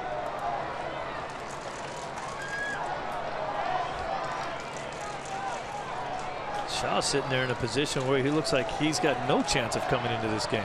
No, it looks like he's just kicking back for the day. So Hannigan hitting for himself here. Nobody out and 2 on. And he looks at a strike. And now he's in a hole, 0-2. Yeah, a lot of things go on down in that clubhouse during a game, before it, that we are not privy to have these guys make the decisions that they make during games. Sometimes you could question them, but almost every time they have a reason for the things that they're doing. Here comes the 0-2 pitch. Cut on and miss. Strike 3. Down he goes on 3 pitches. I'm sure that will be talked about after this game. Hannigan allowed to hit for himself, and he whiffs. Well, this is where Street is most effective, when he can get ahead in the count and then throw that slider down and away. You mentioned John Farrell had been ejected earlier in the game. Torey Lovullo has the team. Brock Holt the batter. Runners at first and second. And now 1 away.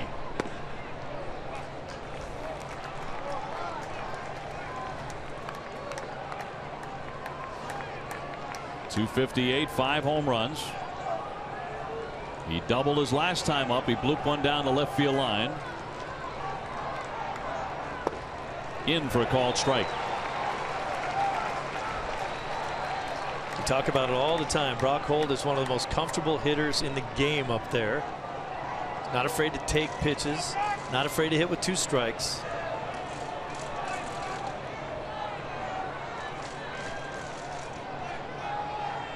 Betts on deck.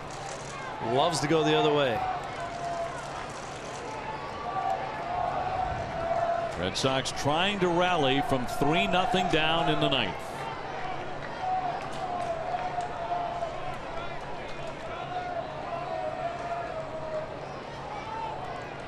Street says yes. Here comes the 1-1. Slicer fouled back to the net. It has been a long day, certainly for the Red Sox offense. They've been held to 6 hits and no runs to this point.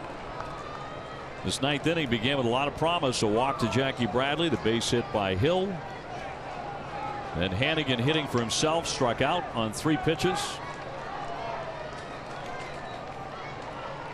Holt trying to drive one in. Here's the 1-2. Bounced up there, knocked down by Perez. 2-2.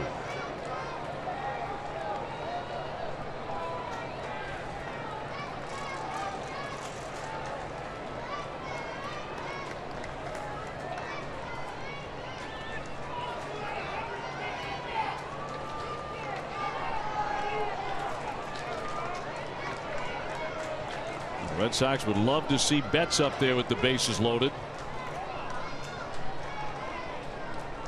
2-2 coming. And he spoils that one out of play. Bradley led this inning off with an excellent at bat. Had to battle his way back into the count. Worked out a walk. Holt's having to do the same type of thing here.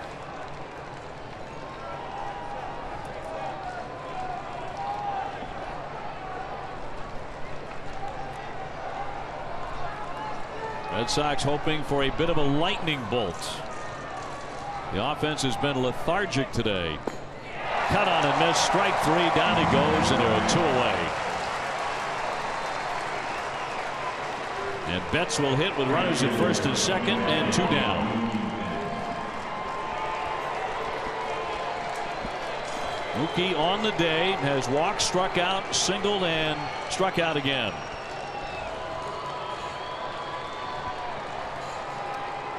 Street still has the ability to be kind of crafty. He keeps throwing fastball after fastball. You foul it off, you hang in there, and then he uses that breaking pitch sparingly, but it's a good one when he does.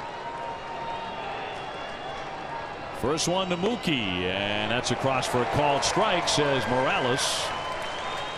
May have been wide of the corner, but it's strike 1. It's about that time in the game.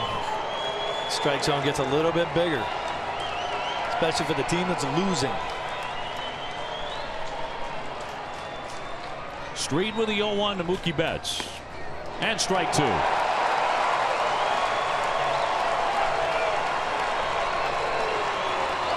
Just no life to the offense all afternoon here in Anaheim. That's been a problem throughout this series. The Red Sox are on the verge of losing 3 out of 4 games here. And the 0-2 did not get that call. 1 ball, 2 strikes. Pedroia would hit next. So the high strike to Mookie Betts. He doesn't like the ball up all that much, but the guy behind him, if Mookie can get on and Street tries to get that high strike on Pedroia, could see some good things happen if we can get there. 1-2 pitch. A ball. Just missed again, and the count 2-2. I think that's been a strike in this inning.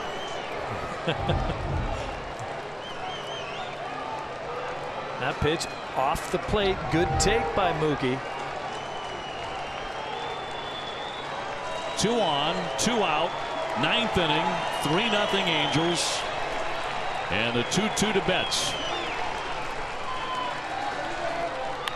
Line shot into right center field. Down for a base hit. That's going to score a run. Jackie Bradley is in. Hill is down to third, and the Red Sox still have a heartbeat. And they're on the board for the first time. That makes it 3-1. So the walk comes back to haunt him finally on the base hit by Betts, who has driven in 69. Another fastball. He wasn't able to think about throwing that breaking ball. He's got both of his outs on a breaking ball down and away. And this is the matchup that I wanted to see. I just want to see if Street's going to keep trying to throw that fastball that he doesn't really. I mean, he's up around 89, and that's about it. And he likes to go up in the zone, and that's Petey's happy house. So it's a 2-run game. Runners at first and third, 2 away. Pedroia is due. He is 0 for 4 with 3 strikeouts today.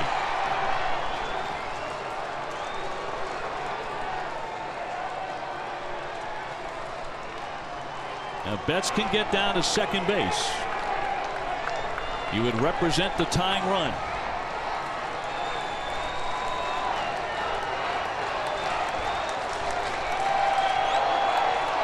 He's holding, and that is high for ball 1.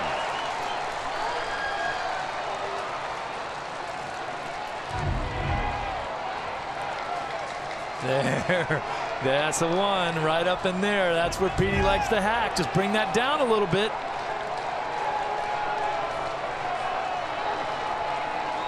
The 1-0 pitch. High fly ball, center field, hit well. Trout back at the wall. It is gone.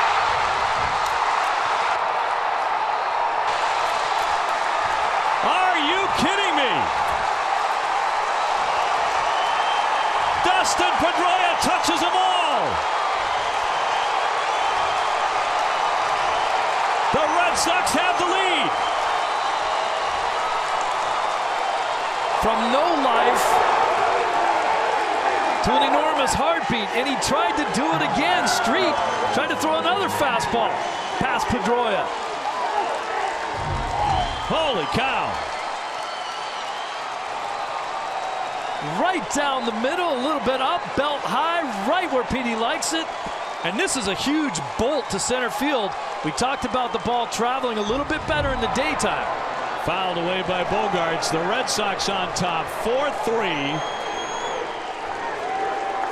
That ball doesn't have a chance in heck of getting out of here at nighttime, but in the day, it's gone. Unbelievable. Cut on and missed. 0-2 on Xander. The Red Sox with 2 down in the 9th inning, barely breathing, and Pedroia socks one over Trout's head for a home run. And there's a high fly ball deep to left field. Backing up Robinson, turning, that's gone! Back to back. Goodness gracious.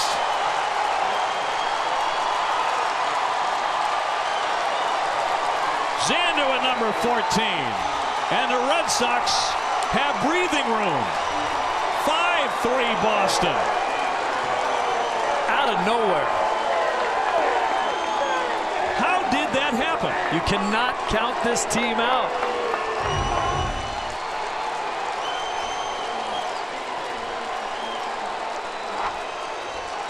He just doesn't have he does not have the giddy up on a fastball to think he can throw the ball by guys. Can't get it past Betts. You can't get it past Pedroia, and you certainly can't get it past Bogey. Here comes Scioscia.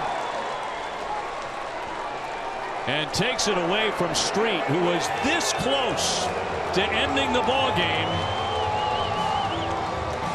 But Pedroia and Bogaerts go back to back in a shocker, and the Red Sox lead at 5-3.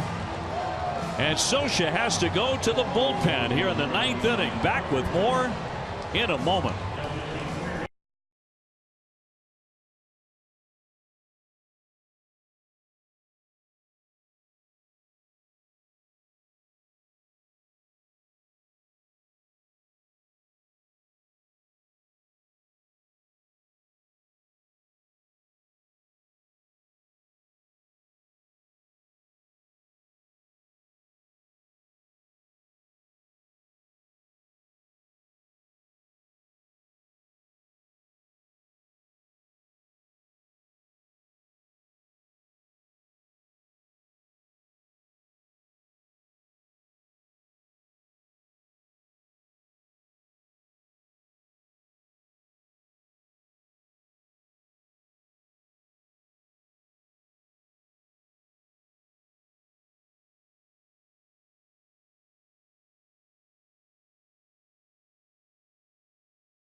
Game as he blows a save. The Red Sox blow right by the Angels to lead at 5-3. Dustin Pedroia with the biggest hit of the year. Certainly, and the Red Sox go on to win this game. That's going to be said. Take a look at the home runs. Just nothing on that pitch out over the middle of the plate for Pedroia. He's got dead center field power. But boy, then Bogey comes right back up. Everybody's shell-shocked. That ball sails into his happy house there, and it's gone. And now David Ortiz coming up to bat. What was it, 20 minutes ago, they gave him a send-off here. They said goodbye to David Ortiz, thinking he would not come around to bat again. And yet here he is, 0 for 4, trying to make it 3 consecutive Red Sox home runs. And Steve, I don't think there's any way to understate what John Farrell did in this game. He made sure that he went out and saved Dustin Pedroia, who was arguing with the home plate umpire Gabe Morales after one of the strikeouts. He kept him in the ball game. John Farrell got thrown out. He made sure that his second baseman stayed in the game. And there's a high deep drive to left field, but backing up Robinson with room this time and makes the play to retire the side. What an inning for the Red Sox. They score 5 times back from the grave. Pedroia right in the thick of it with the biggest hit of the year. Red Sox trying to close it out, a 5-3 Boston.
Bob's Discount Furniture is going to bat for the Jimmy Fund again this year. Bob will donate $1,000 to the Jimmy Fund for every game saved this season.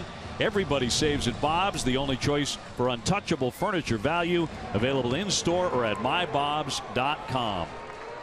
And Ziegler coming on, trying to save this game. And that is in there for a called strike. About a half hour ago, nobody says that out loud, that the Red Sox would be in position in the bottom of the ninth to lock it up. Bounding ball to Pedroia, backs up half a step and makes the play. 1 man out. Half an hour ago, we were thinking about being on the bus by now.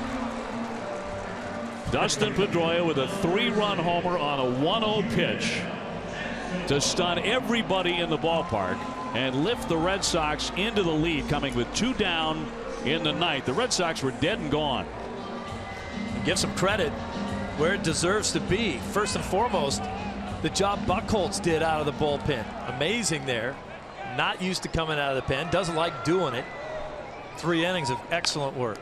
Comebacker knocked out by Ziegler. Can't find it. He throws late and throws up the line. Betts is going to back it up. And Escobar is going to be safe at first base on the comebacker that got Ziegler. That'll be a base hit. Second time today we've seen a comebacker off the pitching arm or hand of one of the Red Sox pitchers. That ball should have just been stuck in his back pocket. Of course, you don't really worry about Escobar taking the extra base. He didn't think about it as the throw went sailing up the right field line. So we'll see if Ziegler can continue. A little bit shaken up here in the ninth. That one got him right on the pitching hand. I think Stephen Wright got it in the forearm. Now Ziegler blowing a save opportunity the other night where he gave up 3 hits in the 9th inning. Let's take a look at this. Tried to catch it with his glove, but he didn't. Quick comebacker. So this will be his second toss to see if he can continue. Take another look at this. Right back at him. Yeah, that looked like it caught him on the pitching hand. Well, I guarantee a sinker baller like Ziegler, that's not the first time that's ever happened. Balls go right back up the middle a lot on those guys. Ask Derek Lowe. The key for Ziegler is that what he didn't have in his last outing is he's got to be down around the knees. He doesn't throw hard. He relies on that late movement of the sinking fastball and the slider to go with it. But when that gets up over the kneecaps, it flattens out and it becomes very hittable. In his first outing, that's where he was living.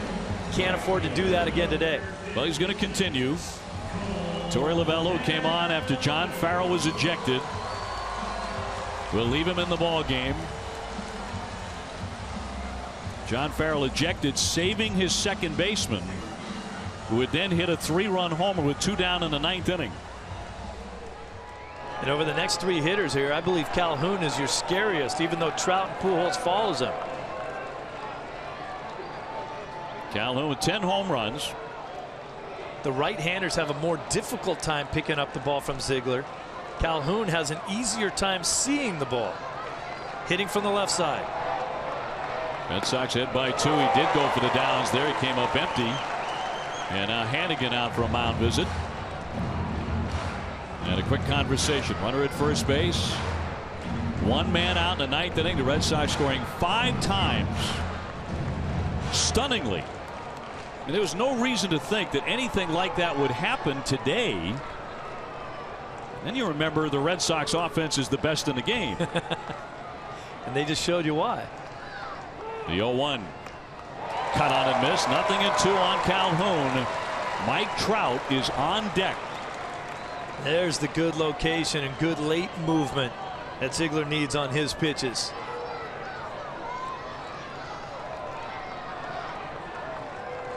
If the Red Sox can pull this off today, it'll be the most inspirational split of a 4-game series that you've heard of in a long time. But not done yet.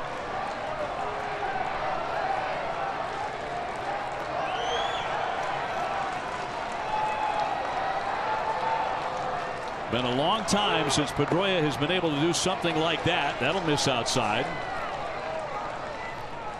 He was a little pumped up about it too. Just a tad. Yeah. Rounding the bases. In the dugout. Having some fun. Just unbelievable.